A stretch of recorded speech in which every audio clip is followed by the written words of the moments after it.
Granny's, Abner. I believe that's our ring. All right, Doggy Glum, I believe you're right. I'll see. Hello, jot 'em down, store. This is Lum and Abner.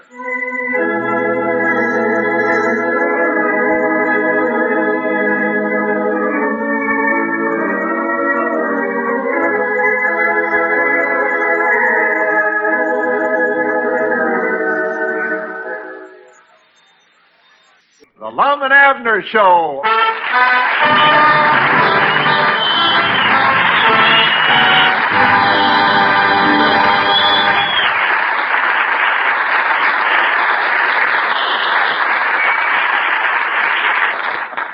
Lum, what have you been doing all morning with them books and papers? Abner, don't bother me. This is the biggest one idea I ever had. Oh, yeah. I'm forming a new insurance company. Insurance company? What's the name of it? The Lum Edders Mutual Casualty Benefit Fidelity and Insurance Society of Pine Ridge and Company, Incorporated. You abbreviated it, huh? Yeah. Is there any money in that, Lum? Money? Abner, who do you think owns all them tall buildings you see in the big cities? Huh? Who do you think owns that big rock of Gibraltar out there in the ocean? Jack Benny? Insurance companies. Of course, mine's going to be a non-profit. No profit, son. That's right. All the money we take in stays in the company. Of course, we got to pay salaries to the executive. Oh, sure. President and the 3 vice presidents, first, second, and third. No shortstop, huh? Well, who are the executives going to be, Lum? Well, seeing how I thought of the idea, I figured I'd hold down all them jobs myself. Now I see why it's a non-profit company. What do you mean? Well, by the time you get done paying all them salaries to yourself, there won't be no money left for profits.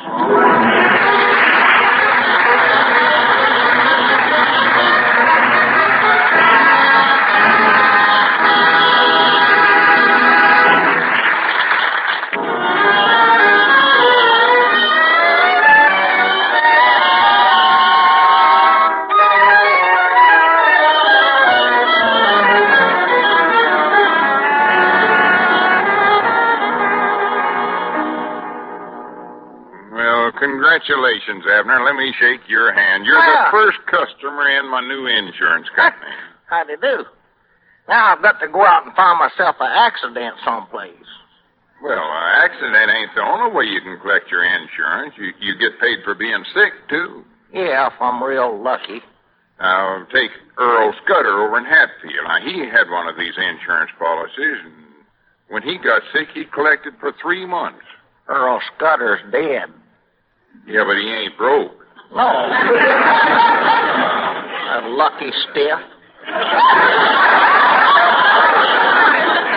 Hey, Lum, look, there comes that lady from the county seat that was here last week. Oh, yeah. Maybe I can sell her one of my insurance policies. Yeah. Well, howdy, ma'am. Come right in. How do you do? I'm Miss Pitts of the County Home Economic Bureau. I'm preparing a sample luncheon for 8 Pine Ridge housewives, and I'd like to buy some crab meat for the salad. Well, sit right down, Miss Pitts. Now, I have a little accident and health insurance here that a fine, intelligent woman like you should swallow hook, line, and sinker. Oh. Thank you. The county has delegated me to instruct the housewives of Pine Ridge in the new economic policy. Well, Miss Pitts, I have a very economic policy, too. Oh, that's fine. I'd like a brand that's reliable and cheap and tasty. Well, mine's reliable and cheap. Well, it might be tasty, too, if you like parchment long. Do you sell it loose, or does it come in the can? Well, it comes on paper, but I can stick it in a can for you. Here's an old tomato can you can stick in this one. Yeah. Could stick it in there. You don't mind if it's wrinkled up, do you, Miss Pitts? No, I'm going to mix it with mayonnaise and dressing anyway. Wait a minute, Miss Pitts. You talk like you're fixing to eat this insurance policy. Well, that's one way of getting sick and collecting. Oh, dear me. I'm afraid you misunderstood me. I don't want an insurance policy. I just want to buy a can of crab meat. Crab meat? Miss Pitts, if you're going to eat that stuff, you'll need an insurance policy. Only here I am been wasting my time for nothing. Abner, have we got any crab meat? Yeah, we got some in before the war. It's up there on that top shelf right next to the Strong Heart dog food there. Would be on the top shelf where I can't reach it. Abner, come over here and bend down so I can climb up there. Yeah, all right. Oh, doggies, Lum, it feels like you got on your baseball shoes again. Does he always stand on your shoulders like that? No, ma'am. Just when he's reaching for the top shelf. I gotta stop jiggling, Abner. I'm coming down. Well, here you are, Miss Pitts. That's 30 cents. Oh, thank you. Here's the money, and good day. Good day. Good day. Good day. Well, that's 4 good days in a row. Longest spell of good weather we've had in weeks around here. Well, hello, Opie, old friend. Come on in. Abner, get the cat out of that easy chair and let our guest make himself comfort while I sell him an accident policy. Well, he sure needs one. He's bound to have an accident sooner or later the way he plays that clarinet of his. Opie, suppose you had an accident or you got too sick to work. What would happen to you and your loved ones? I don't know. I guess they'd throw me out of the house. Natural. Yeah, but Opie, if you had an insurance policy and you was getting paid all the time you was sick, then what would happen? His loved ones would never let him get any better. Well, anyway, Opie, all it costs is $3 a month. $3 a month? Well, actually, Opie, it comes to just 10 cents a day. You spend that much on a good necktie. Well, yeah, 10 cents a day ain't much. All right, Lum, here's a dime. I'll take a day's worth.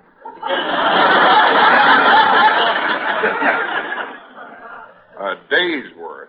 Yeah, but don't make out the policy now. I want to save it for the day I have my accident. Why don't you spend 20 cents, Opie? That way you get that double identities. Be quiet. Opie, you can't get it by the day. You got to buy a month's worth. Well, I ain't got $3 right now, Lum, but I'm expecting some money later on. Well, that's all right, Opie. You can pay me then. Now, just sign this policy. Here's my pen. Yes, sir. There you are, Lum. Well, I got to run along now. I'll see you later, fellas. Yeah, so long, Opie. Opie, wait just a minute. How much money are you expecting later? Well, I don't know yet, Lum. It all depends on what kind of accident I have. So long.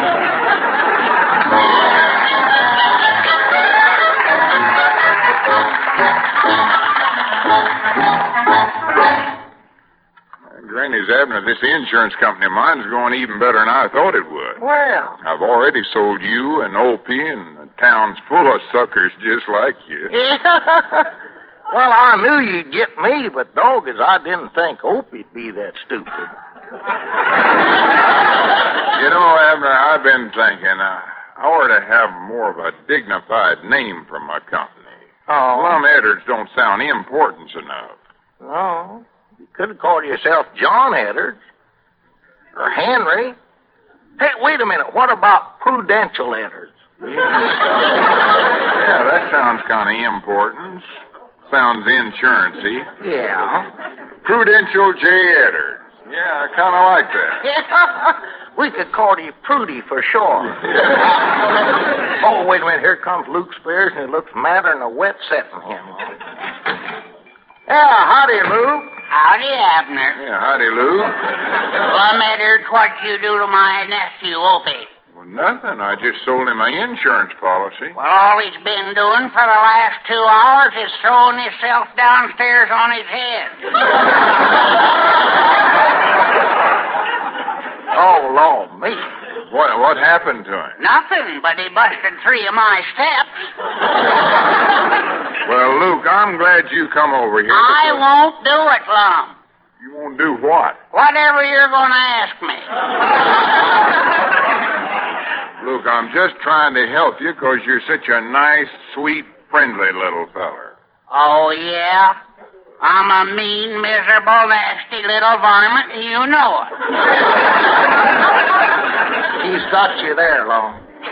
Yeah, I know, but I'm willing to overlook that. Now, Luke, everybody needs insurance.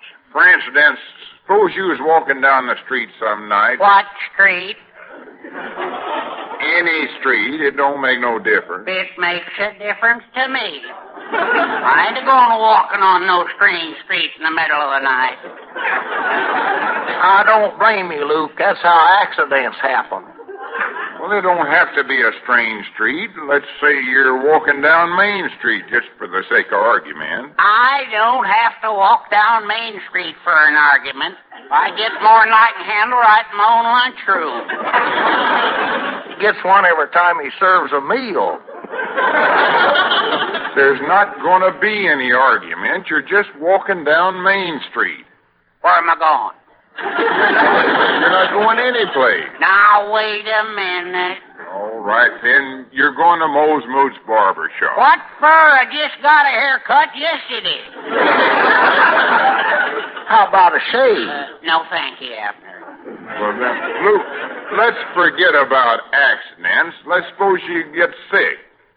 Now, with one of my policies, you can be sick in bed and still have money coming in. I can? Well, sure. As high as $50 a week. And all it costs you is $3 a month. Well, Dad, blame it, Lum. Why didn't you tell me that an hour ago instead of wasting my time talking about insurance? Here's $3. I'll take one of them sick policies. That's fine. Now, here's my pen, Luke. Just put your John Hancock right there.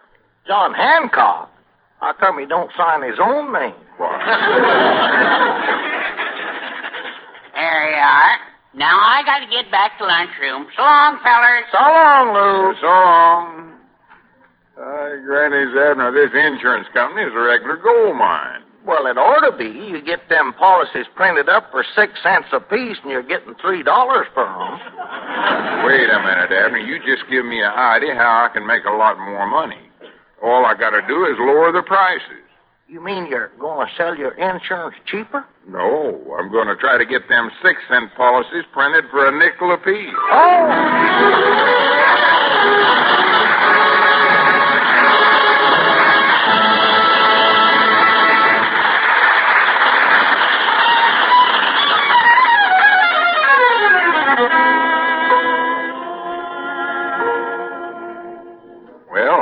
So far, I sold insurance policies to you, Opie Cates, Luke Spears, Charlie Redfield, Corny Struby, the Widder Frawley, and Snag Werris. Oh, yeah. Granny's already took in enough money to pay myself my salaries as president, secretary, and treasury. Well, that's pretty good for one day. Yeah. Yes, it is. Of course, I still owe myself some salaries for being first, second, and third vice president and sergeant at arms. Yeah. You better get after yourself, too, Lum. You know what slow pay you are. Yeah. Who's this coming in here? He looks like a lawyer or a banker. He's wearing a blue serge suit in the middle of the day. Yeah, he's rich, you can tell that. And new rich. That suit ain't even got a shine to it.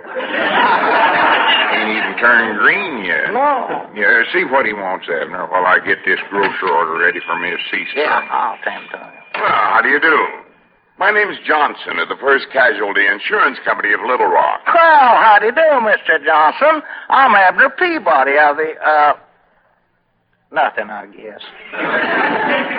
I'm looking for the Lum Edwards Insurance Company. Well, that's the president right over there weighing them potatoes. Oh, yes, sir. What can I do for you? Mr. Edwards, my company's heard about your success in selling insurance policies here in Pine Ridge. If you'll come to work for us, we're prepared to pay you a salary of $20 a week and commissions. Mr. Johnson, I'm surprised at you offering a man like me $20 a week. I thought it was a little high myself. Why, that's ridiculous. Well, it's more than we generally pay, but the company's never been able to sell any policies in this territory. How much would you want, Mr. Edwards? I wouldn't even consider anything less than 25. $25 a week? Well, Lum, with the tax bracket that you're in, you won't be able to keep over $24 of that.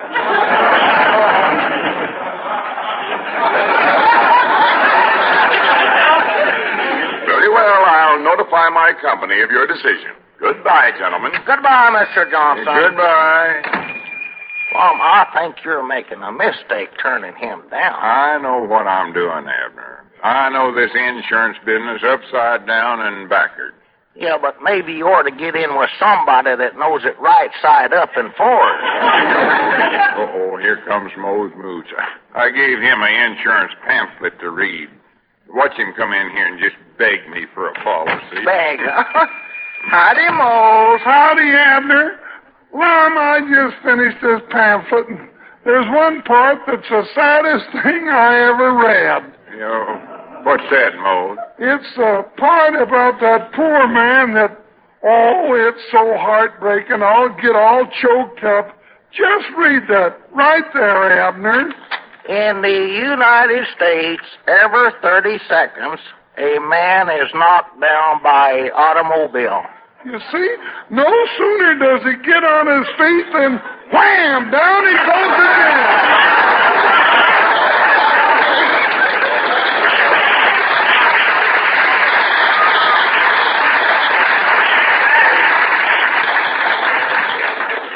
That poor varmint.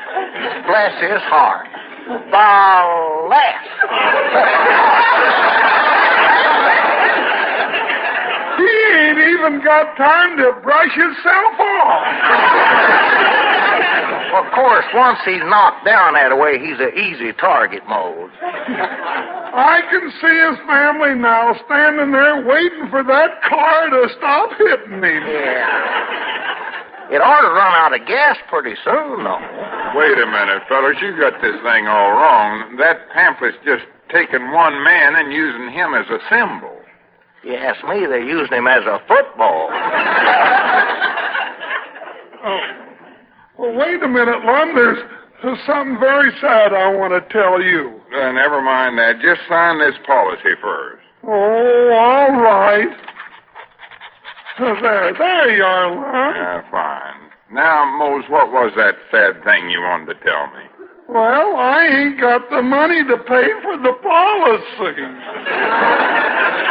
Mose, that's the saddest thing you said yet. Well, you just go ahead and take the policy, Mose, and I'll get the money from you later. I'll take it out in haircuts if Abner answers the phone. Yeah, I'll get it. Hello, Jot 'em Down store. Abner Peabody speaking.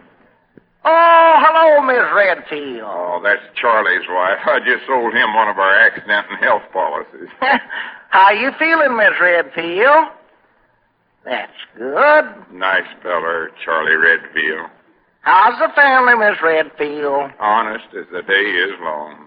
Fine. Except who? Uh-huh. Oh, poor Charlie. Great business head on the show. Poor old Charlie. What's that? Are you sure it's pneumonia? Abner, give me that phone. Huh? He's just like that crook Charlie Redfield to make out like he's sick so that he can collect on his insurance. Mean as he is, he might even die. Well, I think I'll just take my policy and run along back to the barber shop. So long, feller. Yes, so long, Mose. Hello, Miss Redfield. What's this about Charlie making out like he's sick?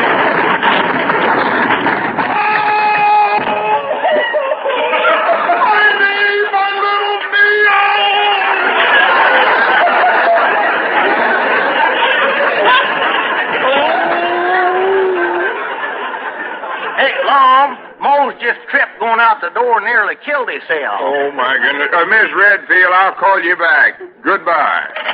Come on, Lum, help me lift Mose up and carry him back into the store. No, I think I busted my knee.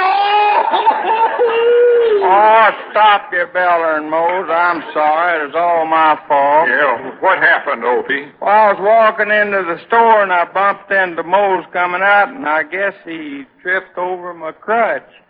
What are you doing with them crutches?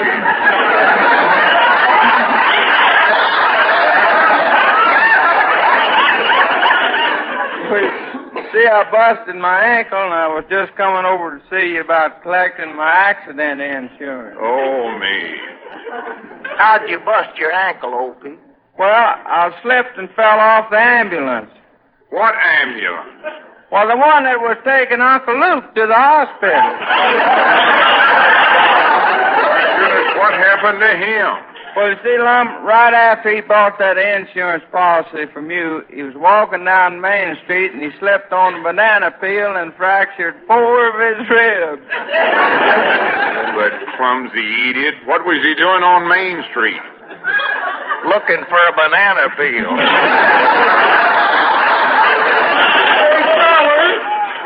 Hey, fellas, are you gonna just let me lay here with this busted knee? Oh, all right, Mose. Come on, Abner. Help me lift him. Mom, we never will be able to lift Mose by ourselves. I can't even get his head off of the ground.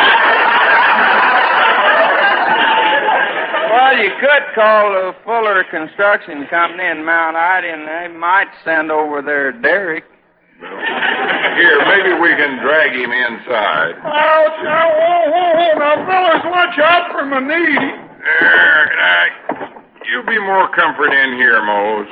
It's kind of drafty here on the floor. Oh. Opie, run into the feed room and get that old horse blanket for Mose. That'll cover most of him. Well, I don't know if I can run very fast on these crutches. Well, crutch in there then. Abner, this is the unluckiest day of my whole life. First Charlie Redfield gets sick, and then Luke Spears, and Opie, and now Mose. Yeah, Dad, blame it, I wish something would happen to me. My policy's just sitting here going to waste. This'll just break me. The only ones I insured that ain't sick are Corny Struby and Widder Frawley and Snag Waris and you. Yeah. Corny and the Widder went to Hatfield today. Yeah. Hope nothing happens to them. Well, here's the horse blanket, Mose. Oh, thanks, Opie. Say, fellas, did you hear about the Hatfield bus? Oh, me. It run into a car about an hour ago and turned over. Oh, that's terrible, Opie. Yeah, but it could have been worse. Out of 38 passengers on the bus, there was just 2 of them hurt. I know, the Widder Frawley and Corny Struby. How'd you know, Lum? I just guessed. Oh, why did I ever go into the insurance business? I better run over and see if nothing happens to Snag Waris. He's the only well one I got left. Abner, answer the phone. Yeah, I'll get it. Hello, jot 'em down, store. Abner Peabody talking. Opie, tell Abner to keep an eye on Mose here. I'm going over to see Snag. Yes, sir. Hey, Lum, wait a minute. Snag Waris is on the phone now, and he wants to talk to you. He just busted both his arms. Busted both his arms? How'd he do that? He was driving the car cracked into the Hatfield bus. Wait a minute, Abner. Where are you going? Over to Snag Waris's. I want to see how he can hold a receiver with 2 broke arms.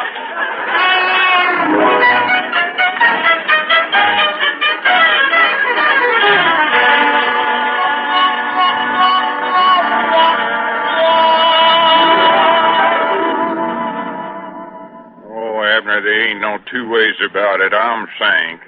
All I collected on them insurance policies is $27, and I owe $300 just for the first week. Oh. Luke Spears is talking about suing me, and I ain't even got enough money to go into bankruptcy. Well, it's your own fault, Lum. You ought to have took that job Mr. Johnson offered you with that insurance company in Little Rock. Hey, fellas. How long do I have to lay here on the floor? Opie went to find a block and tackle mold. If he gets one of them, while we can raise you up on blocks and put wheels under you and roll you home. If you let your wash chain drag, well, folks will think you're one of them butane trucks.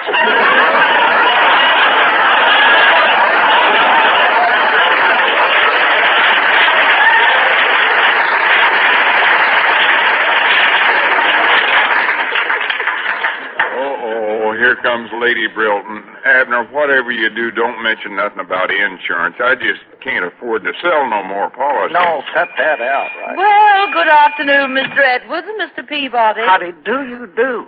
Come in, Lady Brilton. Make yourself comfort. Thank you. I don't believe I've met the gentleman on the floor. Roll over, Mose, and say hello to Lady Brilton. Well, howdy, Lady Brilton. Pardon me for not getting up. Oh, don't mention it. Mr. Edwards, I've heard that you're now in the insurance business. Well, that was yesterday. Right now, I'm trying to figure a way to get out of it. Oh, but Mr. Edwards, you mustn't give up so quickly. You've got to give the business a chance to grow. One day isn't much of a trial. Don't worry, Lady Brilton. His trial will take longer than one day. Mr. Edwards, to demonstrate my faith in your insurance company, I'm going to purchase one of your policies. Oh, no. Hey, fellers, I'm getting hungry. Can you throw me down something to eat? Yeah, here you are, Mose. I'll bounce the orange over there. Abner, don't go bouncing no oranges. Dribble it. Hand it to him and have him sign for it. Yes, sir. Now, look, Lady Brilton, you don't want one of my policies. My company's new and unreliable, and the president's thinking of leaving the town.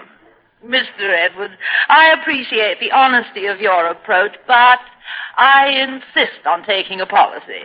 Oh, all right. That'll be $3. Just sign your name right here. Well, good. There. Now I feel so much safer. Oh. What's the matter? My gracious. Oh, I feel faint. That insurance will do it every time. Lady Brilton, sit down and rest for a minute. Oh, it must be that crab meat salad I had at that housewife's luncheon. Oh, no wonder all those ladies were so ill. Uh-oh. Lum, how much does that policy pay for Tomaine? Wait a minute, Abner. Look who's coming in here. Huh? Oh, is that Mr. Johnson from Little Rock? Oh, my goodness. Hello, gentlemen. Just in Well, time. Mr. Edwards, I communicated with my company, and they authorized me to make you a counter proposition. Counter? Right now, I'll sell you the whole store. Well, I'll explain the proposition in a few words. We understand that you are having financial difficulties, so we're willing to absorb your company into ours and pay all claims against policies issued by you. We feel that prompt payment on these claims will bring us the confidence and trust of the rest of the people here in Pine Ridge and induce them to buy their insurance from our company. Well, what do you say, Mr. Edwards? Answer him, Lum. If he says another few words, we'll be here all night. If you'll just sign these releases here, they're 8 copies. Yeah, I've already signed them, Mr. Johnson, while you was talking. Oh, with a company like that waiting to pay off, I better find me an accident someplace. How do you do? I'm Miss Pitt. Yeah, I know. And you want some more crab meat for your Tomaine salad. Come on, climb up here, Lum.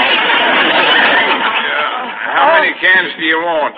Oh, Miss dear Pitt? me. I don't want any more crab meat. You don't? No, I thought I would come in and buy one of those insurance policies you were telling me about. No. Hey, Lum, look out, crab, Lum.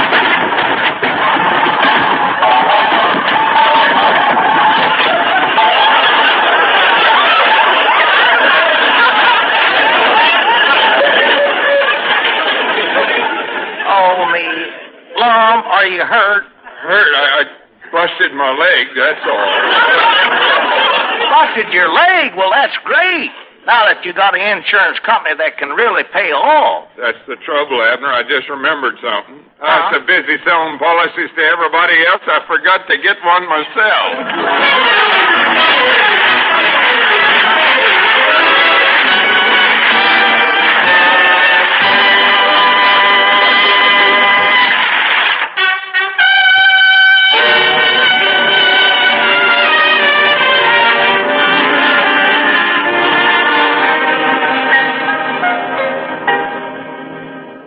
Hey, Lum, I hear you finally took the accident and health policy. Yeah, Mr. Johnson sold me one. Well, Too bad you didn't have it before you busted your leg. You'd be collecting plenty now. Yeah, well, I'm hoping to get a call from the Sing It Again program.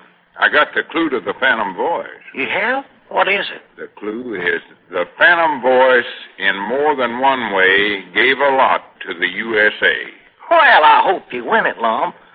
Here's a little present that Miss Pitts sent over for you. Miss Pitts? Yeah, it's some of that crab meat salad. Good. I'm going to eat it right now. You get Mr. Johnson on the phone.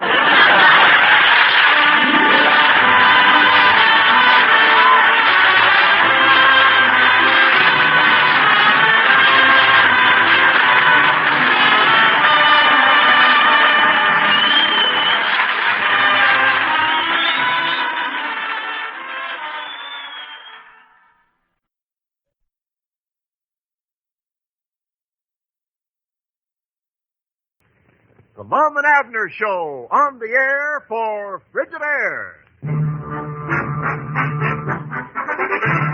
Frigidaire, a division of General Motors, presents a brand new comedy show starring Lum and Abner.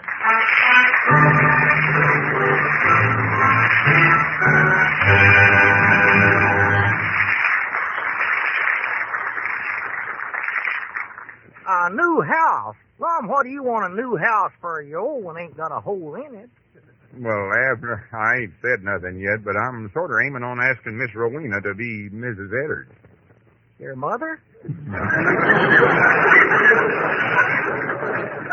Oh, silly, my wife. Why, Lum Eddard, you old rascal, when did you decide all this? Oh, last night I was sitting around all by myself, and I got to thinking about you and your woman, Elizabeth. Now, don't let that discourage you.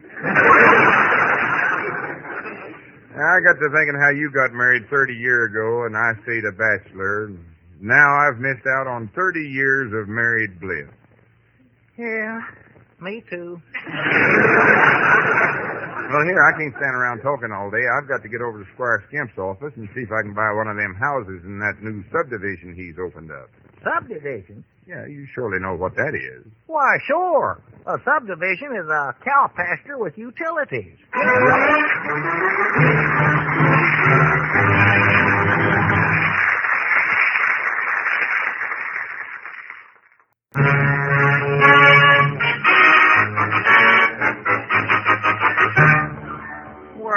Yes, Lum, we have a few choice houses left out there in beautiful, romantic Scrub Oak Flats, yes.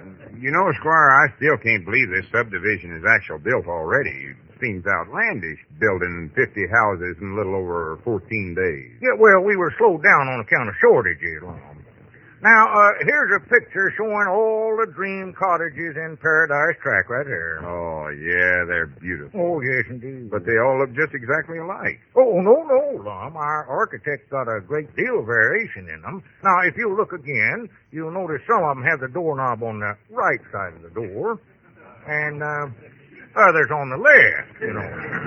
Left-handed people, you know, might. But I'm feared I'd still have a hard time telling which one belonged to me. Well, now, you might do something like Mr. and Miss Pomeroy did, Lum. They bought two of the houses. On one, they painted his, and on the other, they painted hers. Yeah, that's a good idea. I reckon I could paint on there mine. Yes. Well, let's sign the paper, Lum. Well, now, wait a minute. I want to be sure what I'm getting into here. Lum, you're getting a house that's just as good as they were built in 30 years ago. In fact, a lot of the materials we use are 30 years old.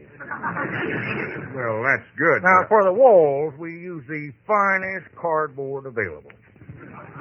Well, on the one I looked at, the walls seemed kind of flimsy. Well, no wonder, Lum, we hadn't put the wallpaper on yet. I see. No, you don't have to worry about these houses, Lum. We had them all okayed by the finest county building inspector that money could buy. Believe me, we had to pay plenty, too. Well, that sounds awful good, Squire, but I was just wondering if Scrub Oak Flats wasn't too far out. It's a good 8 miles out there. Well, read what it says on the poster, Lum. Only 2 minutes from the heart of downtown Pine Ridge. 2 minutes? What by? Jet propulsion? No, by telephone. Let's sign the paper, Lum, and get on. Well, there's one other little detail. Money. Oh, tut, Lum. This is a low-cost housing project. We've cut the prices of these houses way down to only twice what they're worth. Can you afford to do that? But we're scraping through the best we can. Well, how much is the down payment? Well, the down payment's nominal. Nominal. Is that a low or high nominal? $500. These nominals has went up. Lum, just how much cash do you think you could raise? Well, taking into consideration all my cash assets on hand, plus $9 that Abner owes me, I'd say roughly $9.84. Well, haven't you got something you can sell, Lum? No, all I've got's that worthless piece of land you sold me one time. You claimed it was going to be a great banana orchard. Lum, I gave you the banana seeds free. It wasn't my fault the trees didn't come up now. Hey, don't start that again. I'm tired of hearing about that. I reckon I better just forget about a house. Yes, I'm afraid. Oh, now, wait a minute. By George, there's a chance I might be able to sell that land of yours, Lum. Let me make some phone calls here, and I'll check with you later on today.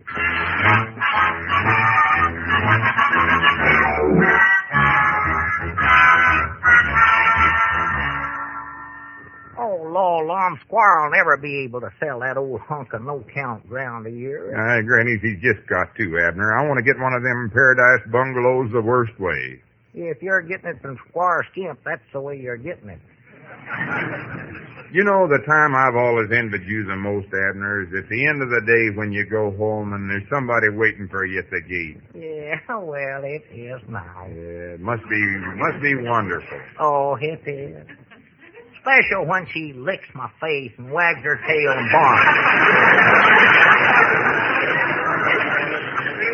Indeed, I'm talking about Elizabeth. Oh, you must be mistaken. Lum, Elizabeth can't bark. Wait a minute. I believe that's our ring. Oh, I guess she could bark. She practiced. Hello, jot 'em down, store. Lum Edwards talking. Lum, this is Squire Skimp. I finally contacted that prospective buyer. Yeah? It's an eastern outfit that wants to put in a branch factory here, and I've just about sold them your banana orchard as a site for it. Well, good. Yes, I'm hoping to close the deal tonight, and I'll let you know the minute I do. So long. Goodbye. Granny's Abner, somebody's going to put up a branch factory on my land. Branch factory? What kind of branches are they going to manufacture? I don't know, but Scrub Oak Flats, here I come. Nothing can stop me now. I'm going to ask Miss Rowena for a date right tonight and propose to her. Well, turn on your domino personality then, because yonder she comes right now. Oh, my goodness. I don't think I can do it after all that. Yes, you can, Lum. Now, get ready now. Here she comes. Well, howdy, Miss Rowena. Lum wants to ask you something. Abner, keep out of this. Oh, really, Mr. Edwards? What is it? Go on. Well, stop pushing me. He wants to ask you for a date tonight. Yeah. He wants to discuss something important. Yeah. Now, see there, Lum, it wasn't so hard, was it? Why, Mr. Edwards, it's very kind of you, but I'm afraid I'm going to be busy this evening. You working, Summers? Oh, no. An old friend of mine arrived here today. A very dear old friend from my hometown of London, Ohio.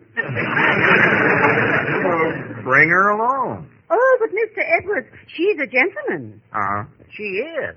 Yes, I mean, he's a gentleman. Oh, dear me. I'm so excited I hardly know what I'm saying. I don't doubt it. I'm so You know, Mr. Edwards, I'm so anxious for you to meet my friend. Yeah, can't hardly wait. You know, if things work out as Herbert, that's his name. Yeah, that figures. As Herbert hopes they will, he'll probably settle in Pine Ridge. Well, I know a house in Scrub Oak Flats he can get awful cheap. Oh, that wouldn't be any inducement for Herbert. You see, he's a man of unlimited monetary means. He's what? He's loaded.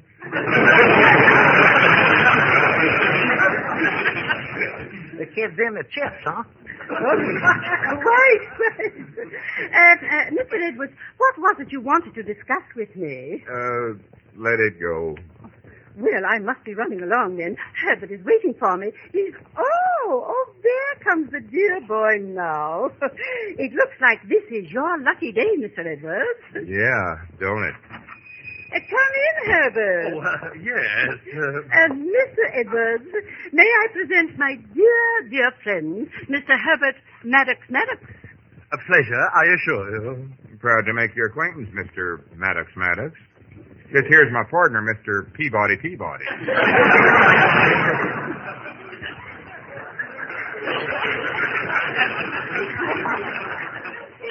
Howdy.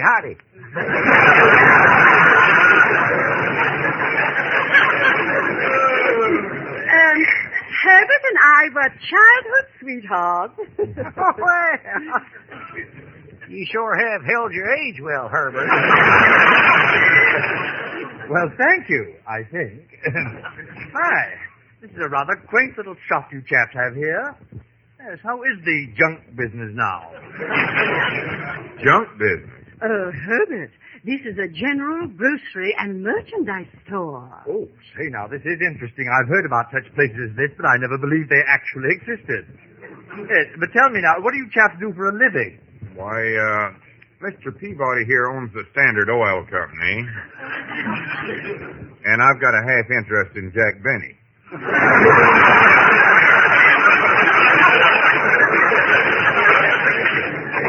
You don't say. Well, by George, look at this old antiquated relic.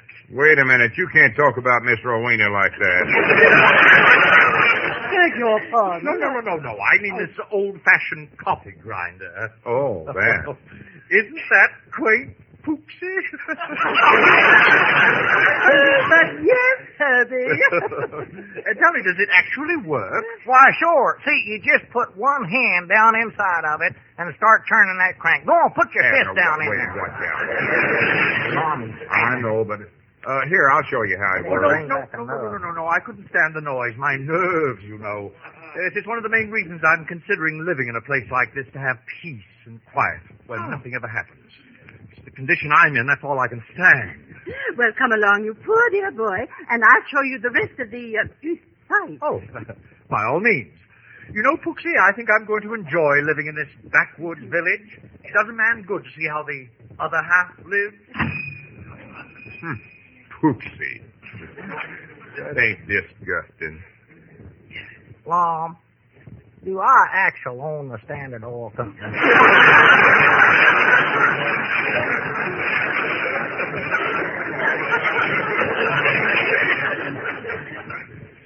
Oh, shut up.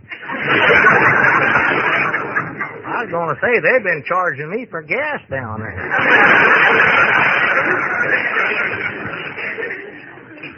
Nerve of that varmint coming in here stealing my girl. That snake in the weeds, dead blame it. And now, Mom, don't go flying off the handlebars now. Junk shop.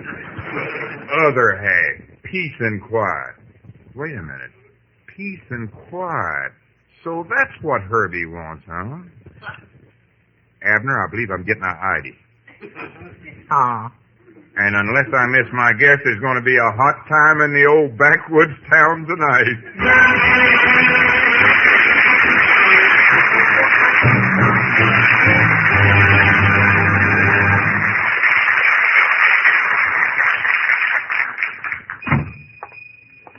Hi there, Mr. Edwards, Mr. Peabody. Hey, you seem to be having quite a huddle. What's up?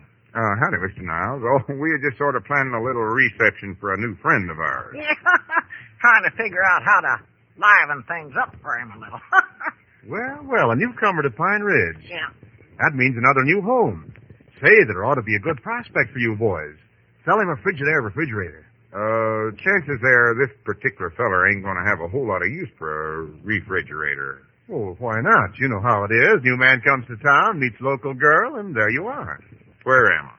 Oh, wedding bells, man. And you're right in there selling them a new Frigidaire refrigerator. Oh, no, I couldn't do that. Easiest thing in the world. With a long and happy married life ahead of them, they need a refrigerator that will last for years.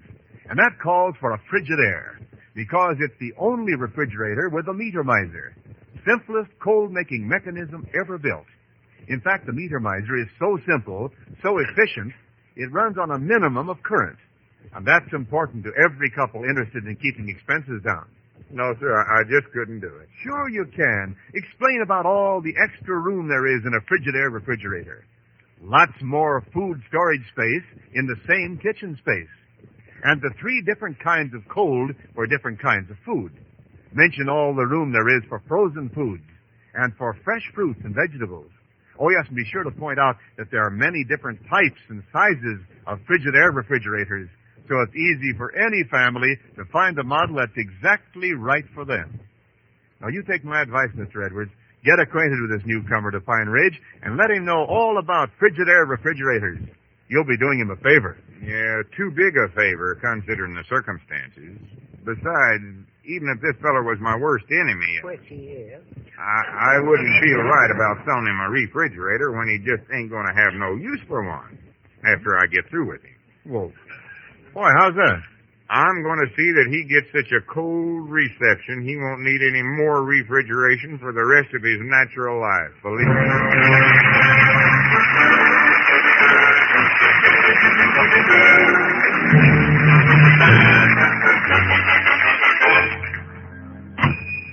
Hey, I got the dope, Lum. Pooksy and Herbie are taking supper at Luke Spear's restaurant about 8 o'clock tonight, so let's get ready to go down there. Abner, I've been thinking this over, and maybe we oughtn't to do it. Now, Lum, you don't want that varmint living here taking Miss Rowena away from you, do you? Well, no, of course not. All right, then. Let's get to rootin' and snootin'. No, Abner, I ain't got a chance with her no more. I think I'll just go away summers and hermit myself. Lum, you ain't just as good as Herbie. I am? Well, almost. What do you mean, almost? I am just as good as he is. Maybe better, even. Now you're talking. Brag on yourself. Granny's, I'm going to fight for her. I'm going home and get all dressed up. I'll be her knight in shining armor. That's it. Put on your blue serge suit. Yeah. By the time you get back, me and Ben Withers and Cedric will have everything all set. Ben Withers and Cedric? Yeah, I got them in on this, and Luke Spears is going to help us, too. Well, now, Abner, we don't want to overdo this. All we want to do is jangle Herbie's nerves a little. We want him to leave town on his own violation. Oh, don't you worry, he will. Wait a minute, there comes Ben right now. Lum, you run on, get yourself fixed up as good as you can, and we'll see you later. Of course, I still don't see how Ben's going to help us much. About all he ever says is fine. Well, if that don't get on Herbie's nerves, I don't know what will. Fact is, this Mike and I drove me out of town a couple of times. Hurry up now, Lum. Get going. I'm going. Well, howdy, Ben. Goodbye, Lum. Come on in, Ben. Say, did you think up any new ivies to scare Herbie with? Fine. What are they? Yes. And just in case they might forget them, I jotted them down on the back of an envelope. Well, good for you. You're getting smart, Ben. Where's the envelope? I didn't bring it for fear of losing it. Huh? And then where would we be? Yes, fine. Well, do you think our plan will succeed, Haley? It's got to. We've got to get shot of Herbie and get old Lum married off. He's already planning on buying a honeymoon cottage. Well, that is, if Squire Skimp can sell that land alone. Sounds highly romantic. Reminds me of the time I was courting Myrtle Travers of Mount Ivy. Did I ever tell you about that, Abner? Not more than 80 or 90 times. Well, sir, I was first attracted... Ben, we ain't got time for that now. Fine. I was first attracted to Myrtle Travers at a carnival. I was attempting to toss a ring around a goose's neck and win a Cupid doll, and somehow I happened to ring Myrtle. Yeah, well, Ben, And then a few minutes later, I bumped into her on the Dodgem car. Then one thing led to another, and after sharing a cone of cotton candy with her, I suddenly realized I was stuck on her. Yeah, well, Ben, we better... Well, after I got loose, I bought 2 tickets for the... Pedal of Love. Now, do you know what happened? No, I don't, Ben. Nothing. we couldn't get seats together. Oh. However, it gave me a chance to try out my luminous dial wristwatch. And Myrtle became engaged to the man she sat next to. Yeah, well, Ben, howdy, Mr. Abner. howdy, Cedric. Well, I knowed this time you was getting here. Where you been? Well, sir, last night Papa brought me home a new boomerang. Well.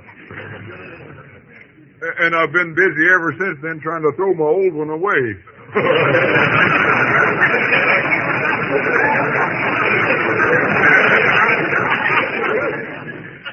Well, I hope you had time to round up all the junk we're going to use tonight, Cedric. Oh, yes, Mom. I got everything on this list you give me. Good. One streetcar bell, one boat whistle, one air rifle, one pneumatic drill, one bottle of nitroglycerine. Reminds me of the time I went on a scavenger hunt with Myrtle Travers. Ben, don't start nothing like that again now. Fine. I didn't win, I recall.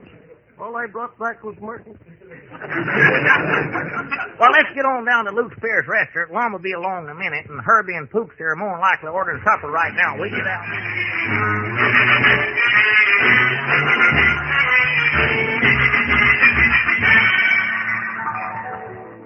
Oh, look, Herbert. They have clam chowder. Waiter, is this chowder made from Eastern clams? I never had a chance to hear their accents. They was dead when I got them.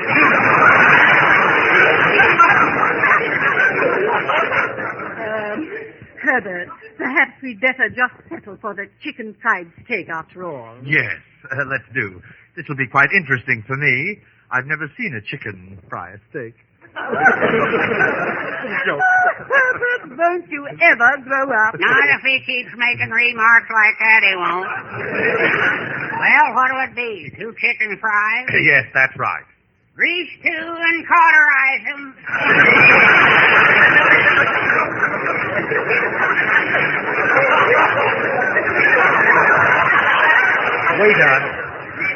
Waiter, I wonder if we might have a spot of something first. Spot of something? Yes, anything you have. Well, there's a spot of anything we got right there in the tablecloth. Take your pick. I'll rustle you up some eating tools. Strange little man. Yes. Well, these are really wonderful people after you get to know them. How does one stand it till then? Oh, well, it doesn't make any difference to me as long as there's peace. Well, evening, Luke, old boy. Hey, look at the drum I got to play in a Pine Ridge band. Hey, that's a pretty good one, Abner. Won't it play no louder than that? Yeah, sure. Listen.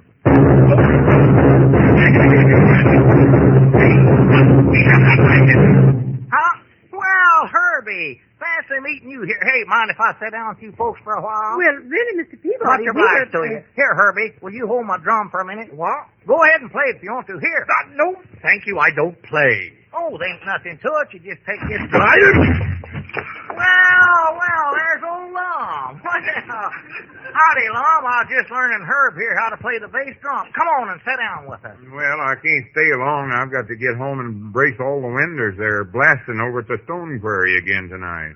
Lawmy. Again? Well, it sort of breaks up the monotony. Breaks up everything in town. Nothing ever happens in our quiet little town. Oh, I'm too late. No use going home now. Well, how are you tonight, Mr. Double-Matic? You look a little nervous. No. I'm fine, thank you.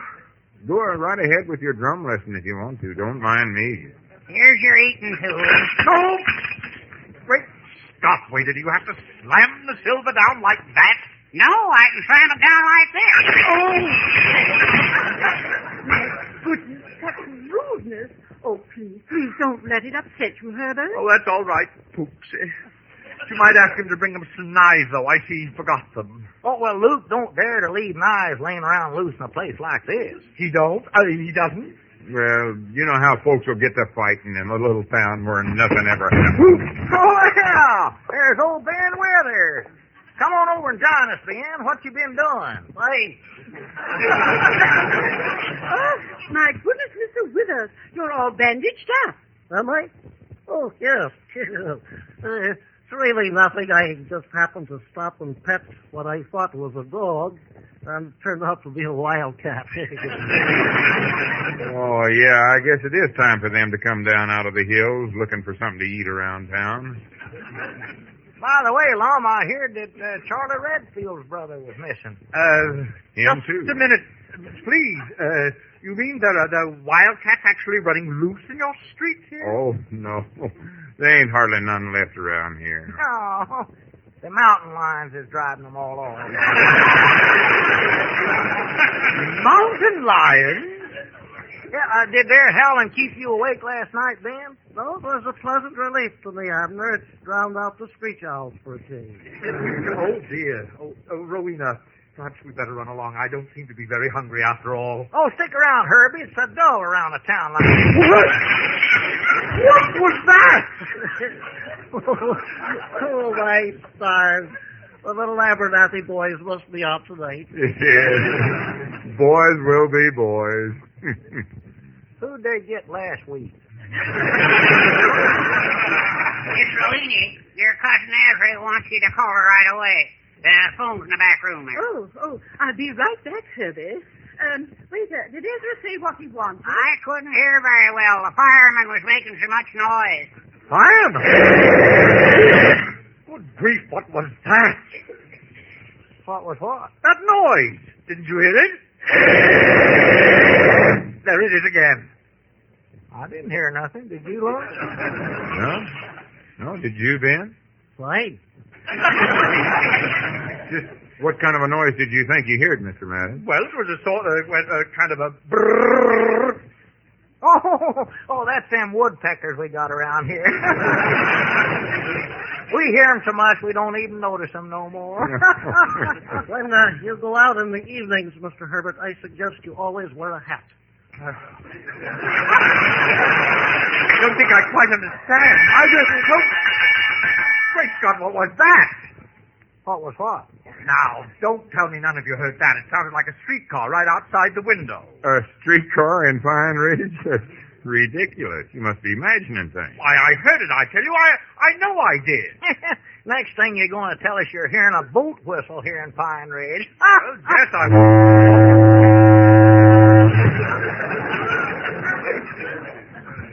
What's the matter, Herbert? Did you think you heard something else? No. No, of course not.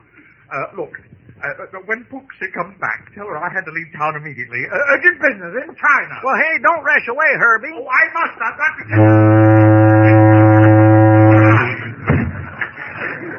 Oh, that's a shame he had to leave just when he was getting acquainted with our quiet little town. That is very strange. Ezra said he didn't want me to call him. Well, Miss Rowena, I think that was just a mistake. And now I want to ask you... Oh, where's Herbert? He's just taking a slow boat to China. I beg your pardon? He's left town. And now that he's gone, Miss Rowena, I want to ask you... Oh, there you are, Lum. Hi, Granny Squire, you're just the man I want to see. Did you get the money from my land so I can buy the house? Oh, not yet, Lum. I can't locate the man who was going to put up the factory on your property. I was told I'd find him here. Here? Yes, his name is Herbert Maddox. Huh? Now, what was it you wanted to ask me, Mr. Edwards? Let it go, Miss Rowena. Let it go.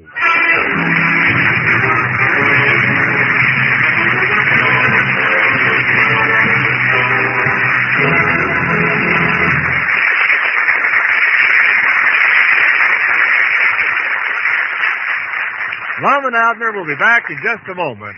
But first, here's an important question. If you're thinking of buying a new water heater in 1949, wouldn't you like to feel that you were protected on it until 1959?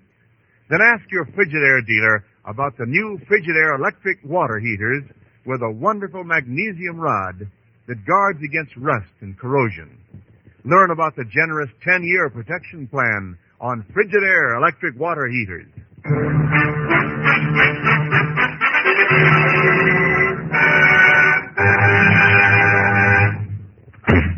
Abner, don't slam that door so loud. Well, I was just... For the land's sakes, Lum, what are you packing your hand satchel for? I just got to get out of Pine Ridge, Abner. I can't stand the noise. The new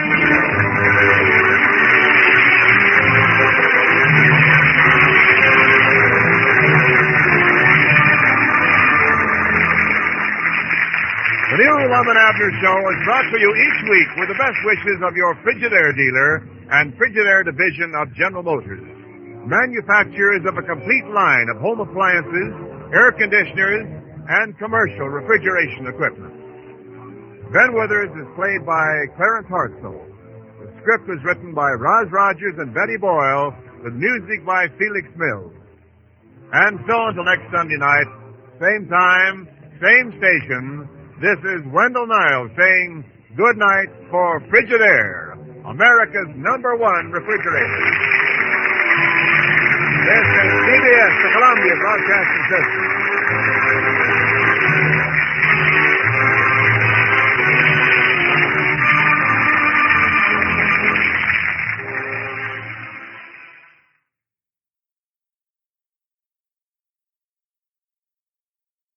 The Lum and Abner Show on the air for Frigidaire.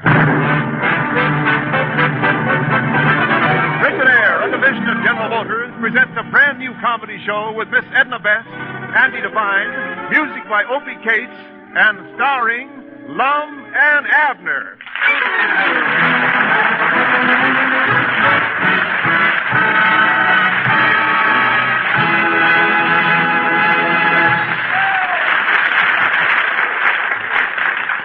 Abner, brace yourself for this, but what would you say if I told you that I'd throwed my hat in the ring? Well, I'd say it's about time he's throwing that old relic someplace. No, I mean I'm running for office, for mayor of Pine Ridge. Without a hat? Look, Abner, when I say I'm going to throw my hat in the ring, I don't mean I'm actually going to do it. Oh, just a campaign promise, huh? No. What ticket are you running on, Lum? Well, I'm calling myself the reform candidate. Well, that's better than others have done. The only trouble is, so far, I ain't found nothing to reform. Well. No matter how hard I look, I just can't find no vice around here nowhere. No, the good old days are gone, I reckon. You don't realize how serious this is, Abner. Serious? Why, sure. When a reform candidate can't find nothing to reform, things are in pretty bad shape. And it's high time somebody got in there and messed things up again. Huh? Well, now that you know the stand I've taken, tell me honestly, what do you think of your old partner embarking on a political career? Well, Lum, I don't know, but I'd say you're embarking up the wrong tree.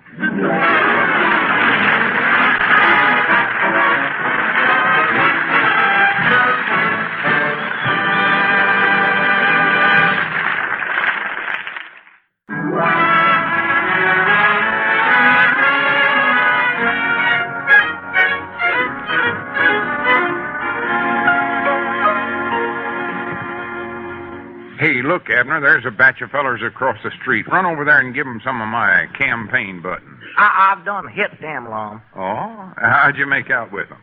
2 of them tried to hit me back. Abner, do you get the feeling that I'm a little unpopular with the voters? No, I don't think you're unpopular. They just don't want you for mayor. Well, Grannies, I could change all that if I could just find something to reform. Well, you might try reforming them fellers I tried to give your buttons to. Such language right on a main street. You heard what they call me. You'd think there'd be something around here I could reform. I had one good stunt studied up, but it fell through. I was going to demand that the pool hall be closed by 9 o'clock every night. What happened? Well, I couldn't get Dad Crockett to keep it open that late. Well, come on, let's distribute some more campaign buttons. I want to get them spread around in good strategic places. Put them where they'll do the most good. Well, I've already done that, but I'm scared to death some dog is going to dig them up. Why, you idiot. Now we'll have to go back to the store and make up another batch of them. Lum, I still think you ought to buy some campaign buttons of your own instead of taking them old ones and painting your name on them. Yeah. Look at the money I'm saving. Well, yeah, but if it rains twixt now and Election Day, there's sure going to be an awful hot race between Landon and Grover Cleveland. Oh, it ain't gonna rain. Come on, let's go. Hey, wait a minute, Lump. Let me get a candy bar out of this machine. No, Abner, we ain't got time for that. It'll just take a second. Now, let's see what kind do I want. Abner, hurry up. Do I want an almond cruncho or a coconut dream? I don't know what you want, Granny. I think... No. You know, every time I get an almond cruncho, I always wish I'd have got a coconut dream. Why don't you get a coconut dream, then? I don't like it. All right, get the almond cruncho, then. No, the nuts hurt my teeth. Well, get something if you're going to. Get one of them marshmallow big boys. Yeah, that's a good idea. I eat an awful lot of them. Just wish they didn't give me the hives. Hurry up.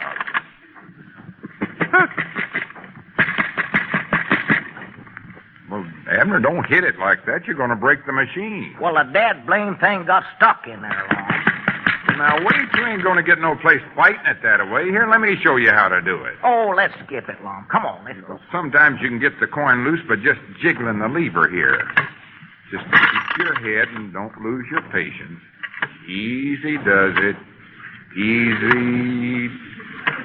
That blame here thing. Hey, wait a minute, Long. You busted. Come on, let's go. No, now, wait. You put a nickel in here, and I grannies you ought to get something back for it. Who owns this machine, anyway? Well, I reckon Luke Spears does. It's in front of his lunchroom. All right, come on. We'll go in there and see Luke about this. Now, Long, don't start no fuss with Luke. Now, let's go. No, sir. You ain't going to let Luke get away with this. The trouble with you is you let folks push you around. Now, get in there. Hey, wait a minute. Don't shove me, Long. Don't. Hey, Luke. Abner put a nickel in that machine out there, and he never got no candy. Well, what do you want me to do? Stir him up a batch of fudge?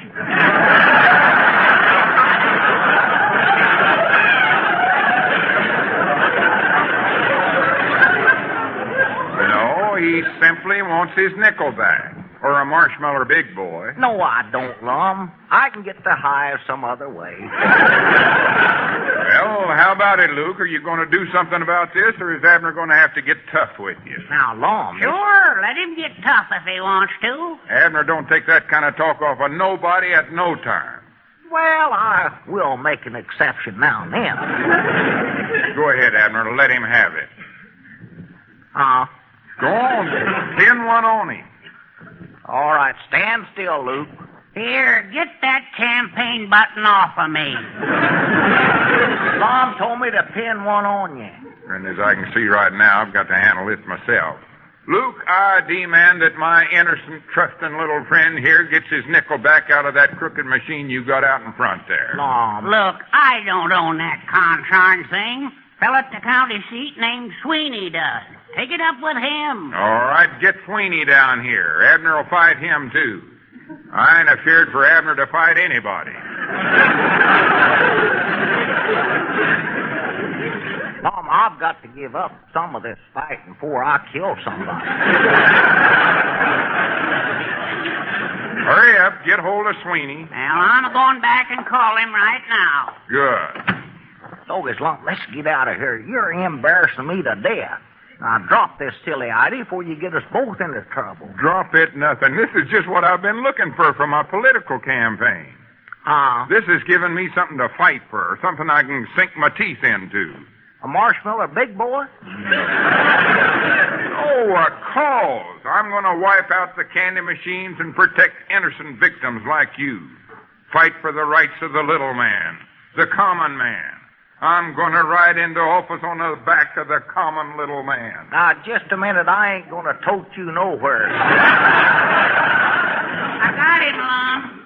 Going to be here at 4 o'clock this afternoon. Good. And, Mr. Spears, let me say this to you. As the future mayor of Pine Ridge, I intend to see that all graft, all vice, all corruption, all... Oh, tell it to Sweeney.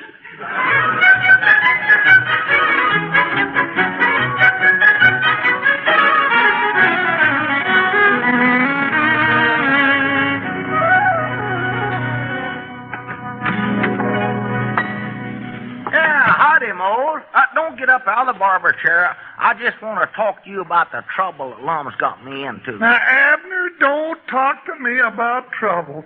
I've just read the saddest thing. Mose, have you been reading Little Women again? No, sir, it's my cousin Waldo. Aunt Cletus wrote me the saddest thing about him. It's just plumb heart-rendering.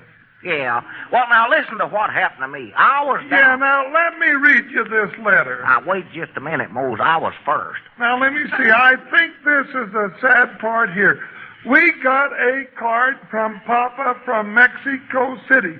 He thinks he is closing in on the president of our pyramid club. No, that's not the part.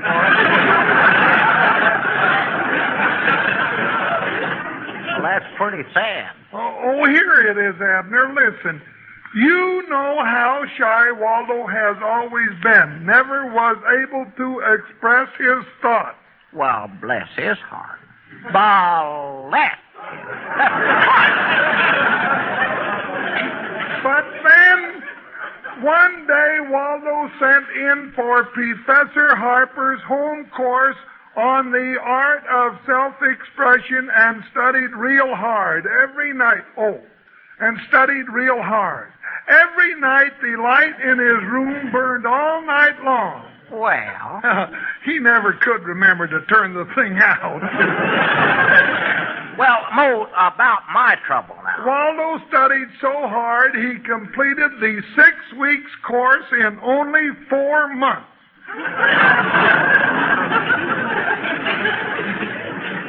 He's sharper than I thought he was. Yesterday, Waldo graduated by registered letter, and he was so happy because at last he could express his thoughts clearly, concisely, and fluently. Well, good for Waldo. Now, wait a minute. Wait a minute, Abner. Here comes the sad part. Huh? Then came the blow. After spending all them months learning how to express his thoughts so well, Waldo discovered he had no thoughts to express.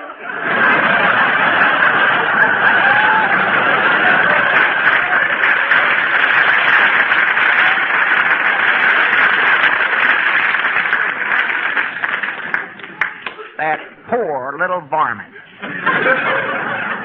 Life is so cruel. Yeah. Well, wait till you hear what life has did to me, Mose. I tried to get a candy bar out of that machine in front of Luke Spears' lunchroom, and the dad-blame machine got stuck. Oh, that happens all the time. Yeah, but then Lum made a big scene with Luke over it. Got him to call up the feller that owns the machine. He's even basing his whole campaign for mayor on me getting my nickel back. Well, he's right. If you put a nickel in there, you ought to get a nickel right back. Yeah, but that's just it. I never put a nickel in there.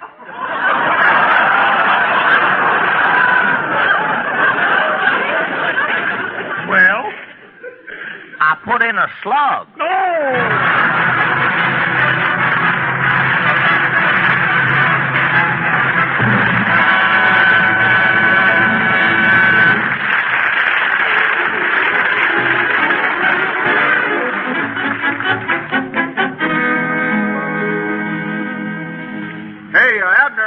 I'll walk a ways with you.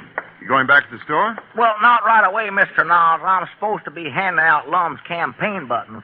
Here, would you take one, Why, please? certainly. Sure, glad to. Vote for honest Lum Cleveland. Uh-oh. Bad paint job. Here, let me give you a better one. Well, as long as you're giving me a campaign button, I'd like to give you one of mine. Oh? What are you campaigning for, Mr. Niles? It tells right on the button there. Oh, it's such small print there, I can't read it hardly. Well, here, I'll read it for you. It says, voters of Pine Ridge, with hot weather just ahead, now's a good time to choose a new refrigerator. And here's a good way to be sure of a good buy. Don't buy on claims. Buy on proof. Proof of top performance. Proof of top value. Yes, your Frigidaire dealer will show you convincing proof that Frigidaire, America's #1 refrigerator, gives you more for your money feature for feature, dollar for dollar. For example, here's what you get for as little as $209.75. You get safe cold from top to bottom of a full family-size, fully equipped Frigidaire refrigerator. Every inch of space safely refrigerated. You get the famous meter miser, simplest cold-making mechanism ever built. It's quiet, trouble-free, economical, and only Frigidaire has it. You get double easy quick cube ice trays.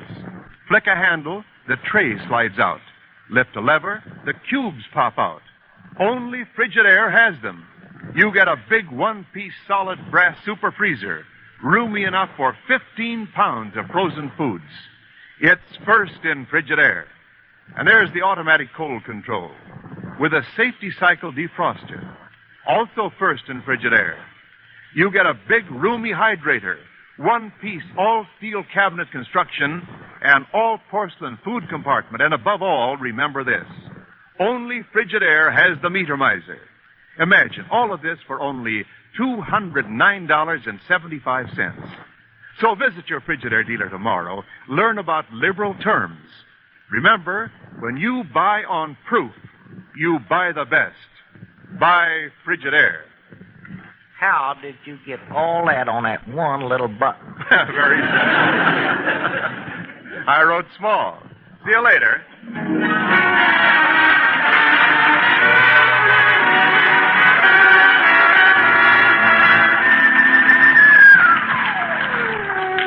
Granny's Abner, this candy machine caper's turned out to be the best publicity stunt I could have got. Everybody in town's going to be down there. I know one that ain't. Now, listen, Abner, you've got to be there. They're going to take your picture. They'll take my fingerprints, too. Mose Moose is going to be there with his camera to take some publicity pictures. Oh, him. I want to get a good one showing me, honest Lum, reform candidate for mayor, Forson Sweeney, the candy machine baron, to return your nickel to you.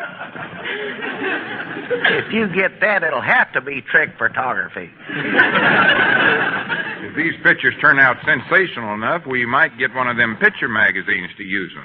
Like Look or Click. We might even get Life. Oh, I doubt if we get over 6 months. Lum, there's something I gotta tell you. Now, wait a minute. Here comes Lady Brilton. She's going to help me write up some history-making remarks that I'm going to think up on the spur of the moment and toss off at the rally this afternoon. Ah, come in, Lady Brilton. Why, hello there. Abner, I wish you'd go somewhere where you won't interrupt us. We're about to compose. Well, you better let somebody interrupt before you start to decompose. Now, just what trouble are you having with your political address, Mr. Edwin? Well, I know what I want to say, but I find myself a little stinted in my grammatical subjunctives. Special in the dangling participles and my choice of dictions. Huh?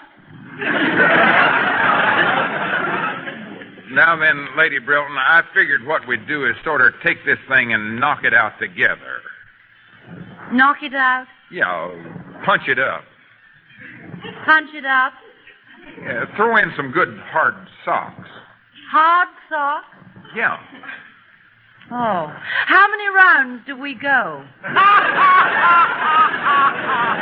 Abner, don't stand there braying like a donkey. Get busy and do something. Get yourself fixed up for the pictures this afternoon. Lum, I ain't going down there. Oh, yes, you are. How can I protect your rights if you won't take orders?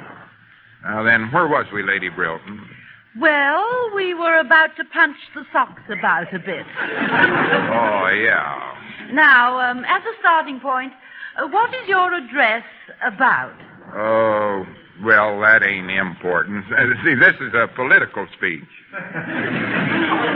Yes, I know, but... You see, it don't matter so much what you say, just as long as you put it in big words. Oh, I see. Do you use sentences at all? Oh, yeah, I work in a few. If they don't interfere with what I'm saying. Yes. Yes, Mr. Edwards, you have a very interesting point there. You mean the one his head comes to? Now, here's the way I figured I'd start it out. As champion and guardian of the rights of the common Hey, little Lum, man. before you get any deeper into this mess, let me Abner, get... go away. Can't you see I'm doing this for you? I'm protecting your rights. Well, is one of them rights of mine that you're protecting the right of free speech? Certainly. Now, shut up.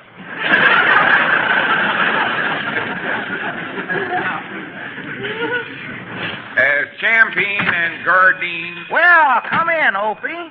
Abner, keep quiet. As champion... What can we do for you today, Opie?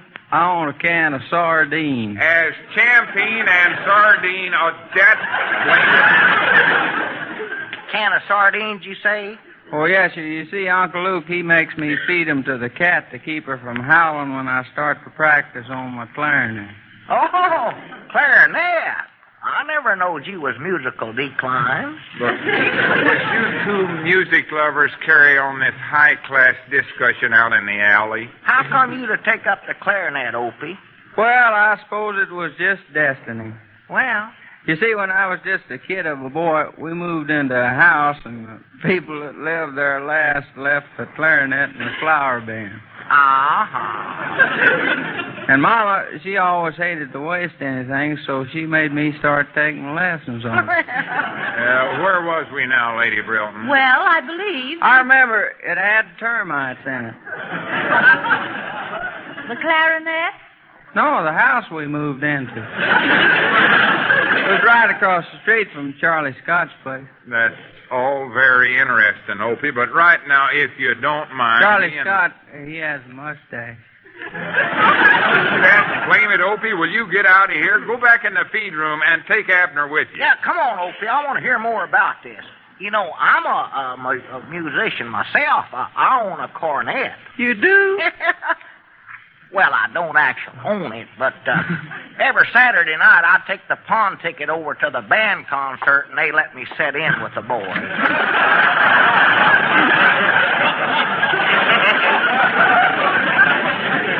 Now then, as champion and guardian... Did you ever play in the band concerts at Clinton, Opie? No, but I played at all the Republican rallies during the last election. Did the Republicans hire you to do that? No, the Democrats did. I really don't know why, but they call my clarinet their secret weapon. Well, hey, wait a minute. I believe you just give me an idea. Opie, how much would you charge to bust up just a small rally? Oh, I don't now, know. I ain't got any cash right now, but I'll give you a whole sack full of Lum's campaign buttons. All right, that's the deal, Abner. That's generally what I work for anyway, buttons.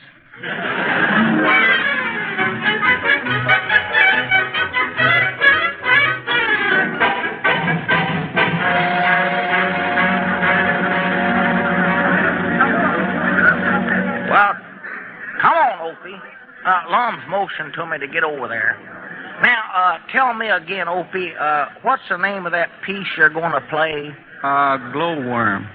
You sure you know how to play that? Oh, sure. Don't worry about how I play it, Abner. Anything I play, it always winds up glowworm. Well, come on now, and don't forget what I told you to do.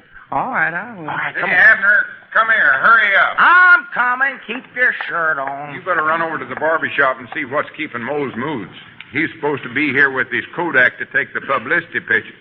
Wait, there he comes now. Thank goodness. Hurry up, Mose. I'm sorry I'm a little late, Lum, but I had to do some retouching on my camera. Retouching on the camera. Yeah, you could hardly see the Mickey Mouse on it anymore. Well, now, look, Mose, I want you to get some shots showing me standing... Hey, Lum, how much longer are you going to fool around here?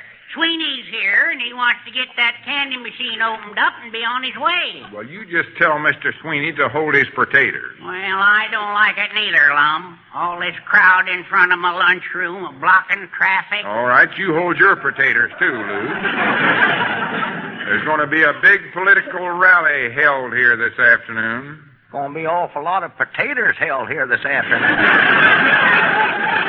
Well, I reckon we might as well get started. Everybody's here. Come on, Luke. I want to meet this Sweeney feller. Yeah, get this thing over with. I want this crowd broke up. Tell 'em to blow. That's sort of the plan I've got in mind. Come on, Lum. Mr. Sweeney. Yeah? Shake hands. Well, wait a minute, Luke. Got your camera ready, Mose? All set, Lum. Go ahead, Luke. Mr. Sweeney, shake hands. Well, wait a minute, Luke. Abner, which side of my face do you think photographs best? My right or my left? Oh, 'cause you ain't got much of a choice there, have you?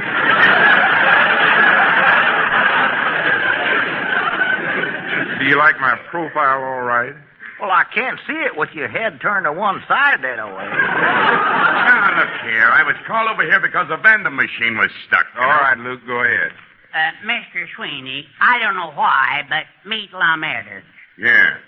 Well, now about this candy machine. Did you get that shot, Mose? Got it, Lum. Good. Now, I'd like to get one with Abner in it. The common man. Try to look little and common, Abner. Try to look simple. That's perfect. Mr. Sweeney, I wonder if you could look a little more menacing and corrupt. Now, look here, Mac. I didn't come up here for a screen test. Now you're getting it. Go ahead, Mose. Got it, Lum. Good. Now that the formalities is completed, I'd like to open up that machine, if you don't mind. Well, we'll get to that. Don't worry. Ladies and gentlemen, I'd like to make a few impromptu remarks. That is, if I can find the paper I wrote them down on. Now, look, Patrick Henry. Here we are. As champion and guardian... Hey, Lum, allow me to bust in here and announce that I've arranged for a special musical treat for your political rally. Why, that's wonderful, Abner. That's just what a rally needs. Some good rousing music to sort of break things up a little. This'll break it up, all right. Ladies and gentlemen, before I introduce a musical treat, I'd like to say to all the music lovers that I have a clue to the Phantom Voice on the Sing It Again radio program. Abner, we ain't got time for that. Now, here it is, folks. An early love helped him perform an act that took the world by storm. Now, for any of you folks who didn't get that, I'll be glad to stand here and repeat it 80 or 90 times. Get on with the musical treat. Oh, ladies and gentlemen, in honor of Honest Lum, Mr. Opie Cates will play a clarinet solo by himself called Glowworm. Thank you. I will now play Glowworm, Glimmer, Glimmer. Thank you. Let her flicker.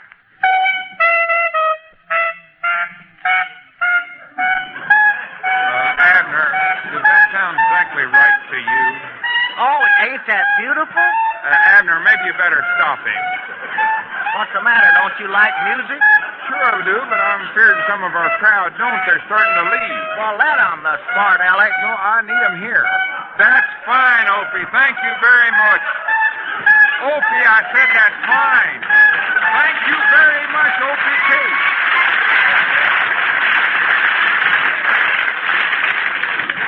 Finished yet, Lum? Oh, yes, you are. Thank you, Mr. Cates. I'm sure we were all amazed at the way you rendered that number. Oh, I ain't so great. And now, ladies and gentlemen, voters of Pine Ridge. Now, wait a minute, Mac. As champion and guardian of the rights And now for his second number, Mr. Cates will play... What else do you know, Opie? You better stick to Glowworm. We'll now play Glowworm. Ladies and gentlemen, as champion and guardian of the rights of the little common man, cut it out, Opie! I need to protect and uphold. Opie, will you shut that thing up? What's the matter? Am I playing it too hot for you?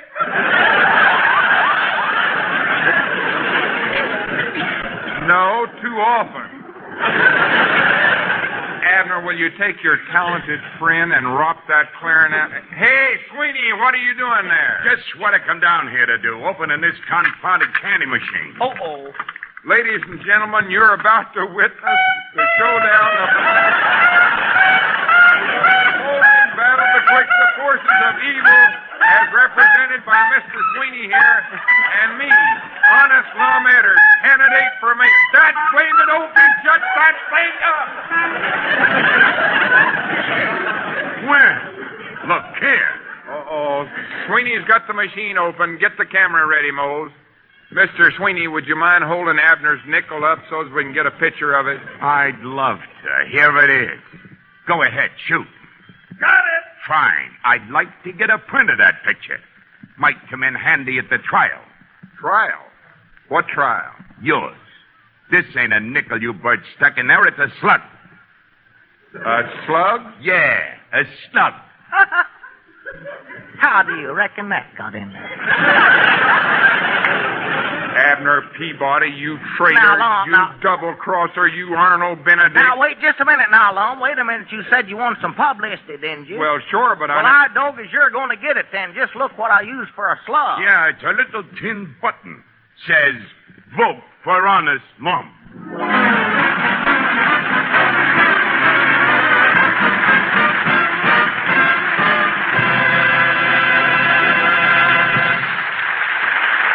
Lum and Abner will be back in a moment, but first, here's an important question. Have you seen America's most beautiful electric range? Your Frigidaire dealer will show it to you. One of the 8 different Frigidaire models will be just the right one for your kitchen. See it tomorrow. See proof that it offers you more for your money in beauty, in easier cooking, in real value.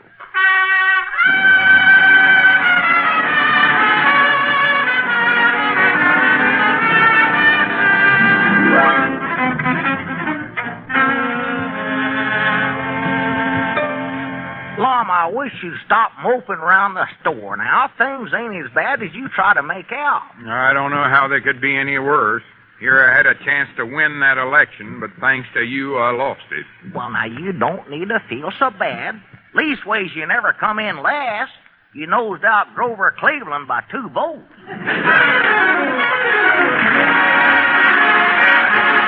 Lum and Abner Show is brought to you each week with the best wishes of your Frigidaire dealer and Frigidaire division of General Motors, manufacturers of a complete line of home appliances, air conditioners, and commercial refrigeration equipment. See you next week. This is Wendell Niles speaking, CBS, the Columbia Broadcasting System.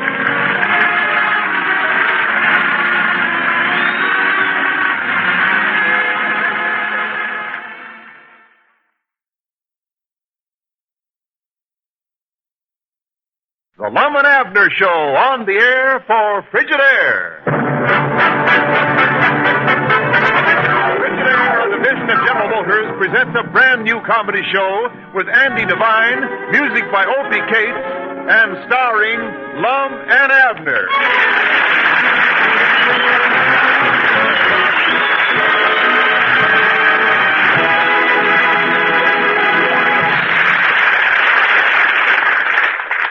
Abner, we're in trouble.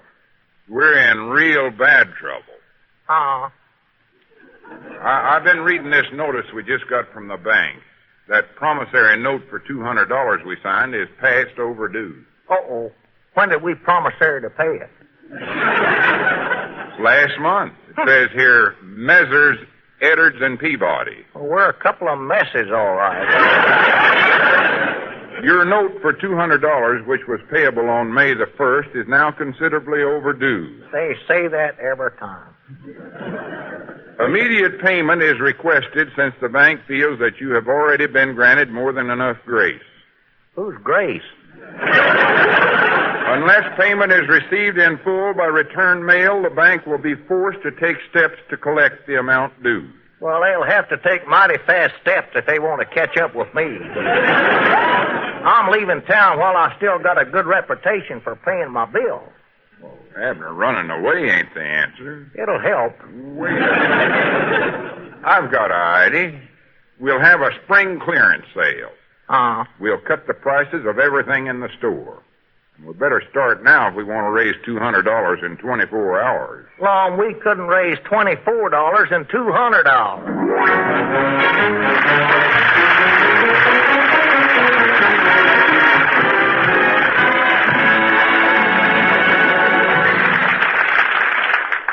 America's #1 refrigerator is Frigidaire. Yes, any way you look at it, America's #1 refrigerator is Frigidaire. #1 in popularity. For more Frigidaire refrigerators serve in more American homes than any other make. Yes, more than 10 million refrigerating units have been built and sold by Frigidaire. Frigidaire is #1 in thrilling new advantages, as you can see for yourself at any Frigidaire dealers. And #1 in dependability. For Frigidaire refrigerators are made only by General Motors. And this association of experience with experience, of skill with skill, is your guarantee of lasting satisfaction. So when it comes to a new refrigerator for your home, remember this. The first name you think of is the right one to buy. Frigidaire, America's #1 refrigerator.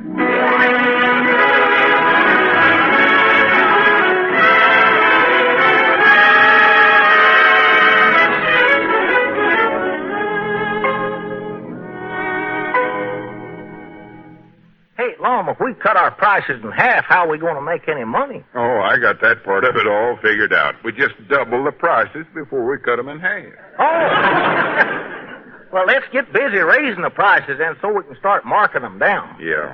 Might as well start with these silk pajamas here. Yeah, they sure are pretty with that wide yellow sash and that green dragon on the back there. Look at that thing. They don't sell very good, though. No. I reckon folks are scared of the dragon. Yeah. Yeah, we did sell one pair of these pajamas to Snag wearers, though. Oh, yeah, Snag liked them pajamas so much he took to wearing them during the day and putting on his clothes when he went to bed.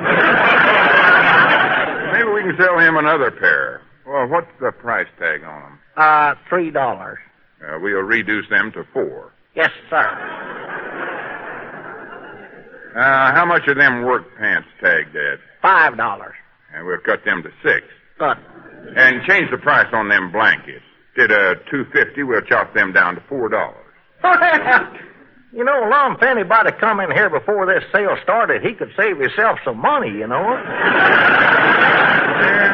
Folks ought to expect to get stuck once in a while when they're looking for a bargain. Yeah, hey, Lum, here comes Opie Case. Maybe we can sell him something. Yeah, we can't afford to let nobody out of here without buying if we want to raise that $200 for the bank. Yeah, trouble is, what can you sell Opie? A tie, a shirt, a pair of pants? Shucks, he's got everything. Hello, fellas. Howdy, Opie. I see by the sign outside that you're having a sale. That's right and correct both. When did you learn to read, Opie? Opie, I know just the bargain for you. Abner, get out them new silk pajamas that just come in. Yes, sir. Well, look, fellas, I don't want to buy no pajamas. Uncle Luke gave me a pair for Christmas 3 years ago that I ain't even worn yet. You don't like them, huh? Oh, I like 'em fine, but they look so pretty I kind of hate to take 'em out of the cellophane. Snag there, Harris wore his, cellophane and all.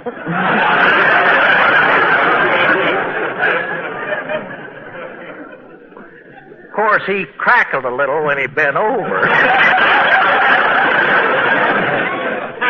Well, Opie, how about a nice shirt? I got one here with the new Prince of Wales collar that'll just go fine with them new overalls you're wearing. Yeah, and a Duchess of Windsor tie here. Here's a shirt, Lum. I think it'll just fit him. Opie, what size collar do you wear? 12 and a half. Well, that'll fit him fine. It's a 19. Good. Now, just try this on, Opie. You don't have to open the buttons. Just slip it on over your head.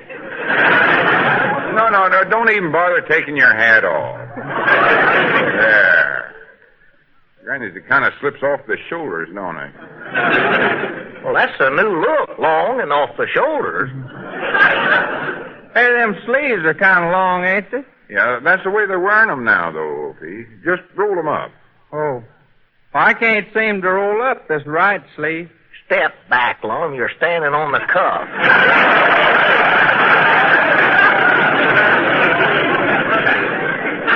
Well, now, look, Lum, there ain't no use trying on this shirt because I ain't got the money to buy it with anyway. No money? Opie, take off that shirt and stop wasting our time. You don't want to buy nothing. What'd you come in here for? Well, I thought maybe you might want to buy this here ball pen. I fished it out of the claw machine down at Uncle Luke's lunch counter. Well, how'd you ever do that? Well, I don't know. I was trying to get some candy and the pen stuck in the iron claw. Well, we might be able to sell it here. How much you want for it, Opie? Wait a minute, Lum. Who's having a sale, us or Opie? Hey, shut up, Abner. I know what I'm doing. Opie, I'll give you $1 for this pen. All right, Lum. Here's a pen. Here's the $1. Thank you. Now, you see that, Abner? That's what you call good business. Oh, yeah. This pen's worth at least $2, and I'll put it on sale and get $3 for it. Doc Crandall won't like that, Lum. He sells them pens down at the drugstore for a quarter. For a quarter?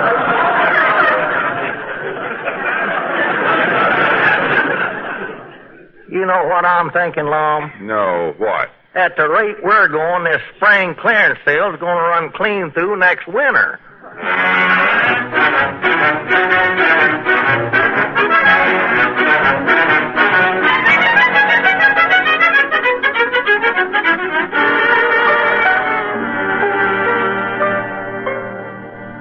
Hey, Lum, I made a sale while you was out to lunch. Well, good for you. Yeah, Mose Moose dropped in here and give me $11 for that lawnmower that was sitting back there in the feed room. That lawnmower? Yeah. Abner, you idiot, that don't belong to us. My goodness, Luke Spears left that here to be fixed. And you sold it for $11. It cost $30. And we got to buy it back before Mose finds out what it's worth. Oh, wait a minute. Here comes Luke Spears, and he's got that lawnmower look in his eye, too. Hey, Abner, don't mention a word about selling it to Mose. Oh, no, don't. Well, hello, Luke. Come right in. Howdy, Luke. You're just in time for the sale. Don't you fellas howdy me. The idea of selling my lawnmower to Mose Moose. Hey, now, wait just a minute now, Luke. Don't go flying off the handlebars now. Yeah, whatever give you the idea that Mose has got your lawnmower? I know my own lawnmower when I see it. I just passed by Mose Moose's barber shop and I saw him using it to mow the hair off the floor. Luke, the whole thing was just an accident. It could have happened to anybody. Well, it didn't happen to happen to anybody. It happened to happen to me. I want my lawnmower. Now, look, Luke. Luke, look. It was just an accident, like Abner said. Suppose somebody walked into your lunchroom and ordered a bowl of chili. He wouldn't get any. I ain't serving chili today.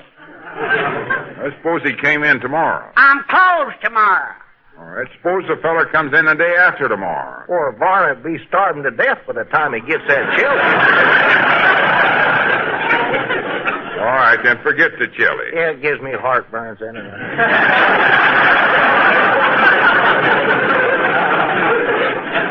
Look, I'm just trying to show you how things can go wrong. Just suppose you borrowed something from me. What am I borrowing? Well, let's say you borrowed a knife. I wouldn't borrow a knife. I got a whole kitchen full of them.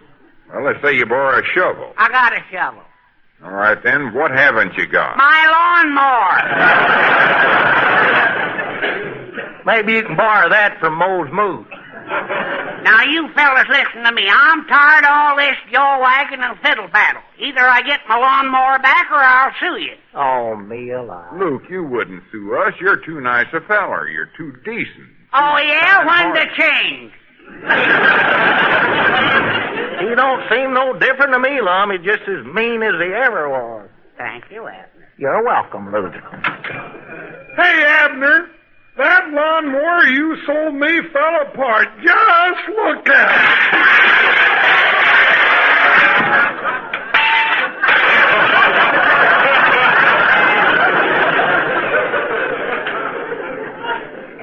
For goodness sake, Mose, what did you do to it? Nothing. I want my $11 back. You've ruined my brand new lawnmower. New? Luke, you've had that thing since grass was invented. I hardly use it except for mowing. All I did was to lean on it and it fell apart.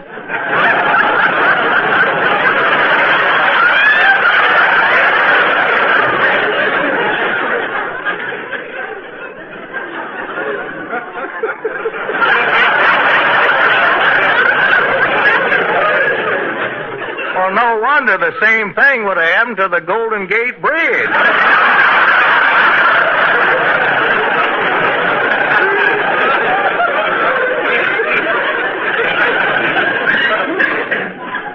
Abner, sweep all them parts up and give that lawnmower back to Lou. Yes, sir. Oh, no, you don't. You'll either give me $30 for a new lawnmower or I'll sue you for $50 damages.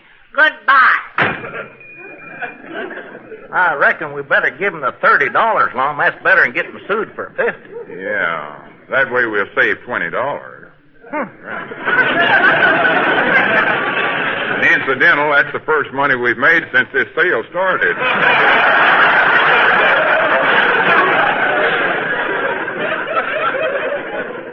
Well, what about my $11? Now, Mose, wait a minute. You bought that lawnmower in good faith. Oh, the face was all right, but the lawnmower was no good. He's got you there, Lum. He's got you too, Gede. Uh-huh. Now, look, Mose, you know that Abner sold you that lawnmower by mistake. Are you going to take advantage of him just because he's ignorant and stupid? That's telling him, Lum.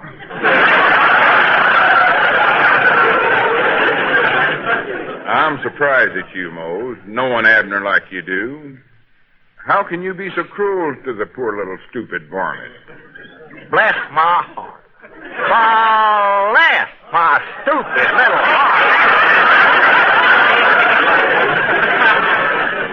Oh, I'm the first one to admit that Abner's pretty dumb. Oh, no, you ain't, Mose. Lum admitted that a long time before you did.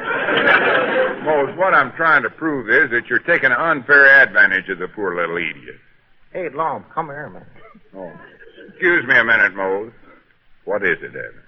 Lum, do you have to keep calling me all them names? I'm just sticking up for you. Uh-huh. Every one of them things I said about you was praise. Well, can't you ease up on the praise and knock me a little? Hey, fellers, I gotta get back to the shop. I left Grandpappy Spears sleeping in the barber chair, and, well, I promised to turn him over in a half hour. Now, just give me back my $11 and let me get out of here. Most suppose I said we wasn't going to give you the $11. If you said that, I'd whop you within an inch of your life. Well, I guess I ain't likely to say it. Abner, give Mose his money. Don't just stand there. Oh, yes, sir. Yes, sir. Yeah. There you are, Mose. Hello, fellas. Say, look at this pair of spy glasses I fished out of the claw machine. Hey, that's a good-looking pair of opera glasses, Opie. Yeah, but there's something wrong with them. When you look through them, it makes everything small and far away. Well, sir, I had a pair just like that once. They weren't no good at all. Well, the whole trouble is you've been looking through the wrong end of the glasses. Hand them here. Oh, yes, sir. Here you are, love. Now, if you look through this end of the glass... Hi, Granny, you're right. That woman across the street there don't look over 3 foot tall. Mom, that ain't no woman. That's a little Blevins girl, and she ain't but 3 foot tall. Well, anyway, this is the end of the glasses that exaggerate stuff. How do you keep them glasses on? There ain't no hooks to go over your ears. Silly, you don't wear them all the time. Just when you're reading. Hey, Opie, couldn't be that you might want to sell them glasses, could it? Well, it could be that I might. I'll give you $11 for them. Oh, no. All right, Mose, here you are. And here's the money. Well, so long, fellers. I'm going back to the shop. Wait a minute, Mose. I'll go with you. So long, fellas. Yeah, so long. Granny's Abner, this spring clearance sale sure turned out to be a dud. Yeah, wait a minute, Lum. I know how we can raise that $200. How? Well, let's just close up the store and go down to Luke Spears's and play that claw machine.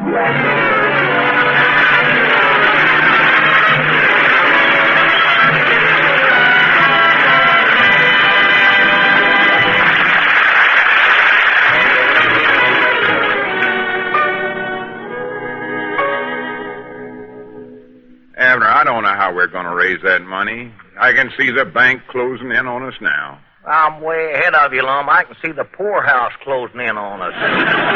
Wait a minute. Here comes old Wendy Niles. Hey, maybe he can figure out a way to get folks to come in the store here. Hello, boys. Howdy, Mr. Niles. Howdy. Say, Mr. Niles, can you think of some way we can get customers in here for our sale? Why, certainly, Lum. Just say to them... Wait a minute, Mr. Niles. Abner, get your pencil and copy this down. Yes, sir. The new refrigerator you want is waiting for you at your Frigidaire dealers. And no matter which one you have in mind, you can buy it at a new low price. Yes, prices are now as much as $23 lower on Frigidaire refrigerators, right at the time when you need a new one.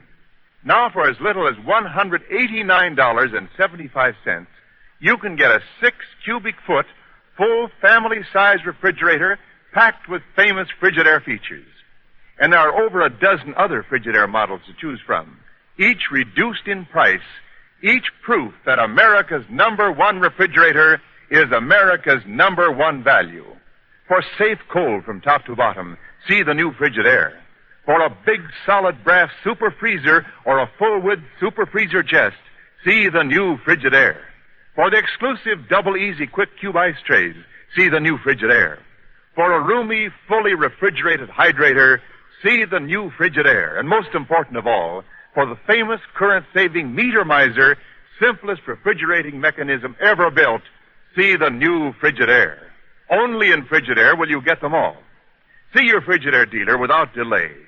See proof that Frigidaire gives you top performance, top value at new low prices. When you buy on proof, not claims, you'll buy Frigidaire. It's a bargain. America's #1 bargain. Abner, did you get that wrote down? Well, not quite all of it. My pencil broke on me. Would you mind going back a ways, Mr. Niles? Why, certainly not, Abner. How far back do you want me to go? Back there where Lum said, Abner, get a pencil.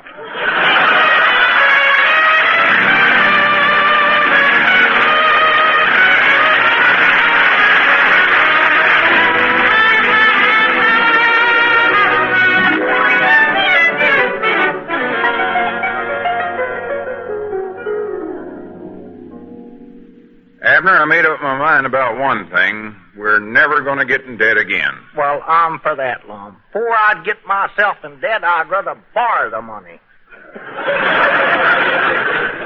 Well, we can't just stand around here flapping our jaws.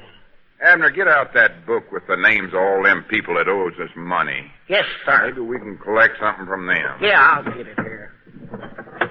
Doggy, that thing is dusty. Look at that. Whew, doggy. Lord on me. Doggy, that dust is awful. Hey, Lum, look at this newspaper sitting here in the book. Food and clothing to be rationed. Shortage grows serious as prices rise. Hey, maybe we better call off our sale. Wait a minute. Let me see that paper. Well, it's right there on the headlines. Look at there. Oh, for goodness sakes. This paper's 8 years old. Well, that'll give you a rough idea how long it's been since folks paid their bills. Yeah. I think I'll take that paper home with me. I've been falling behind on the news lately. Wait a minute, Abner. Looky there. Here comes some business right now. Couple of women. No, it's just one woman.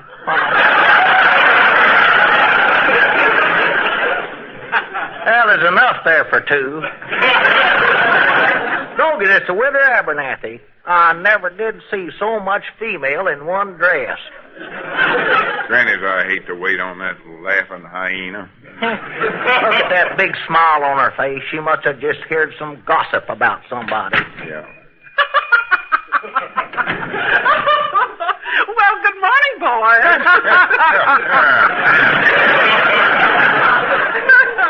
I need a can of coal oil, so I thought I'd drop in. I don't believe you can do it.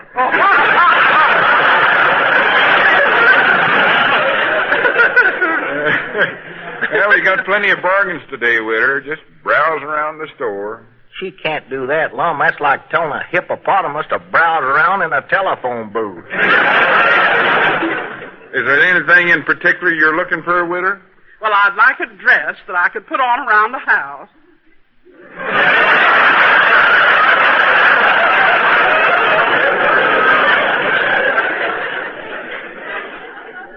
What size is the house? Oh, say, this striped skirt over here looks like it might be my size. Is it on sale? No, ma'am. That's our awning.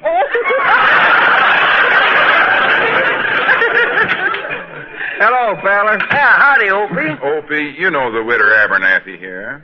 Hello, Widder.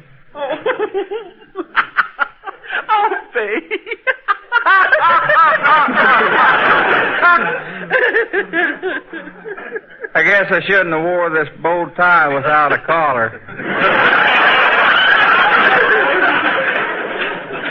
Opie, just step aside for a while. Let me wait on the Widder here. All right, Lum. I just wanted to show you this camera I fished out of the claw machine.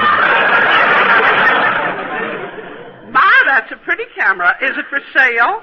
Oh, yes, ma'am. Would you take $3 for it? Well, I was kind of planning on 2, but I will take 3. Well, here's your money, Opie, and I'll take that camera. But, Widder, what about that house dress you wanted? Oh, that can wait. I'll just take a can of coal oil. Lum, if this spring clearance sale runs long enough, Opie's going to get rich. Yeah, Opie, you got to quit coming in here and stealing our customers. You just sit right down and keep your mouth shut. Yes, sir. Come on back in the feed room with me, Abner. I want you to hold the can while I pour out some coal oil for the Widder. Yeah, all right, sure. Oh, man, I guess I'll read a while. Gee, look at the headline on this newspaper. I didn't know about that. What's that, Opie? Well, right there, Widder. Just read that. Food and clothing to be rationed. Shortage grows. Food and clothing to be rationed? I've got to get to that telephone. Hello, Miss Frawley. This is Iona Abernathy. Did you know that food and clothing are going to be rationed? Why, I just read it in the paper. You better get over here to the jot-em-down store as fast as you can. I'm going to buy me enough food to last 6 months before these greedy people around here start hoarding.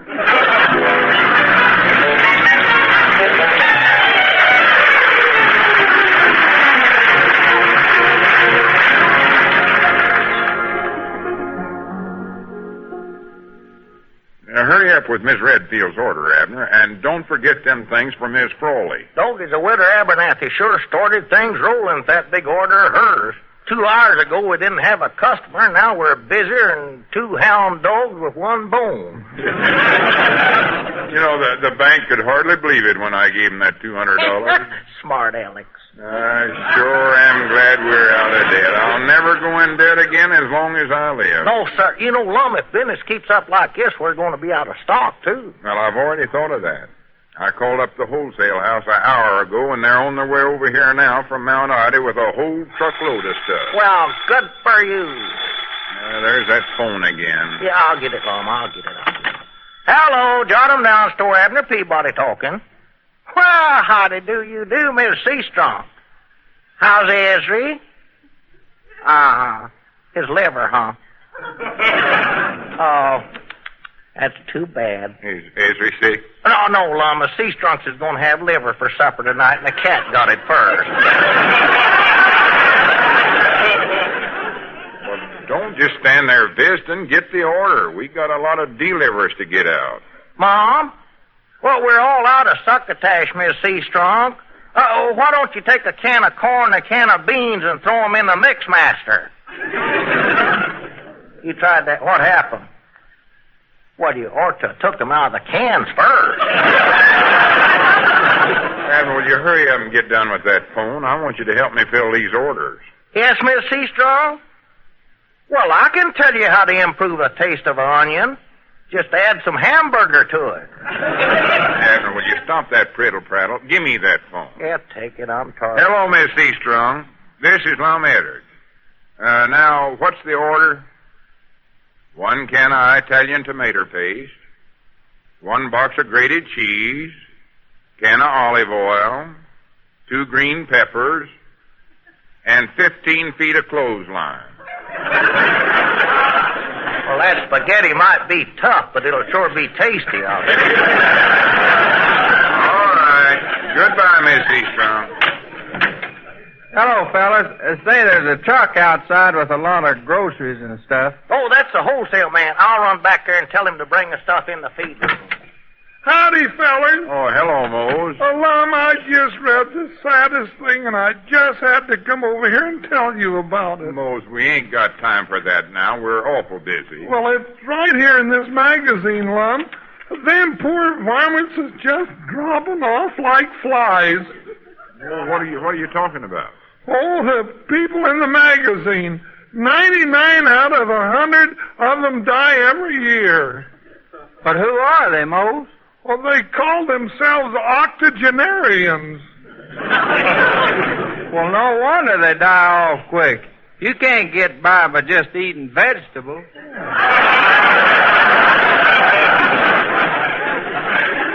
No, Opie, you're thinking of vegetable-arians. Octogenarian is somebody that's 90 years old. Well, how old is a vegetable-arian? Oh, they can be any age. A vegetable-arian can be an octogenarian. Well, I'd rather stick to being a vegetable-arian. Well, I wouldn't be an octogenarian if I lived, well, to be 100. Mose, will you please leave me alone so as I can get caught up on my orders here? Say, Lum, I just been thinking I made so much money selling things to your customers that I ought to spend some of the profits in here with you. Well, now you're talking sense. That's different.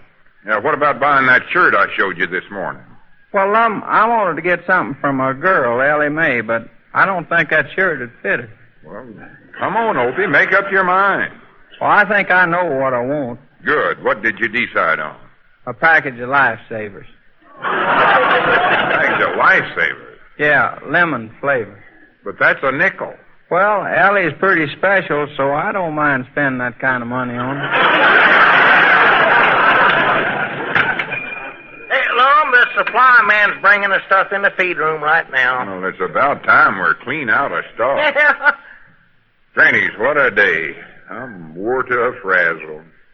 Wore to a frazzle. Yeah, this clearance sale is just about clearing stuff out. Yeah, but it's worth it, though, to be out of debt. Oh, Lord, yes. Say, what kept you so long with the wholesale man? Well, he didn't want to leave the supplies less than I paid him cash for it. Cash?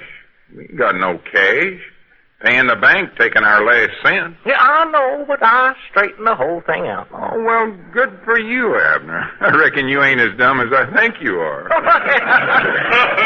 Thank you, Lum, but there weren't nothing to it at all. I still can't understand where you got that kind of money. Why, it was easy. I just run across the street and borrowed $200 from the bank.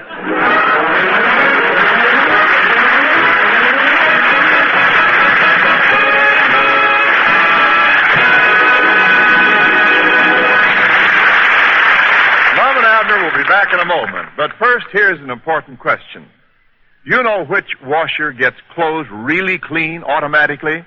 It's Frigidaire, the only all-porcelain automatic washer. The only one with live water action.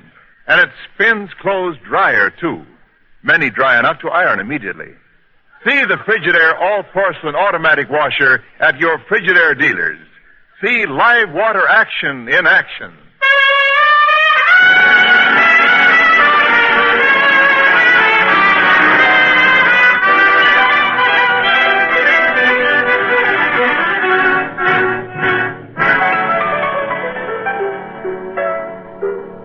Say, fellas, I just heard the saddest thing. What is it now, Mose? Well, I've got the clue to the phantom voice. The clue is he went to college for a laugh and found himself upon the staff. Well, Mose, what's so sad about that? I still don't know who it is. Wait a minute, fellas. I got an important announcement to make. A lot of you folks will be driving your cars this holiday weekend, so don't speed. Remember, a little extra care might mean saving a life. Yeah, and recollect the life you save might be your own. Lum and Abner Show is brought to you each week with the best wishes of your Frigidaire dealer and Frigidaire division of General Motors. manufacturers of a complete line of home appliances, air conditioners, and commercial refrigeration equipment. Moe's Moots was played by Andy Devine, and our music was by Opie Cates. Join us again next Sunday and every Sunday at this same time for the Lum and Abner Show. And so until then, this is Wendell Niles saying good night for Frigidaire, America's #1 refrigerator. Now stay tuned to the Electric Theater, which follows immediately over most of these same stations. And next Sunday, tune in for the adventures of Sam Spade, which precedes the Lum and Abner Show. CBS, the Columbia Broadcasting System.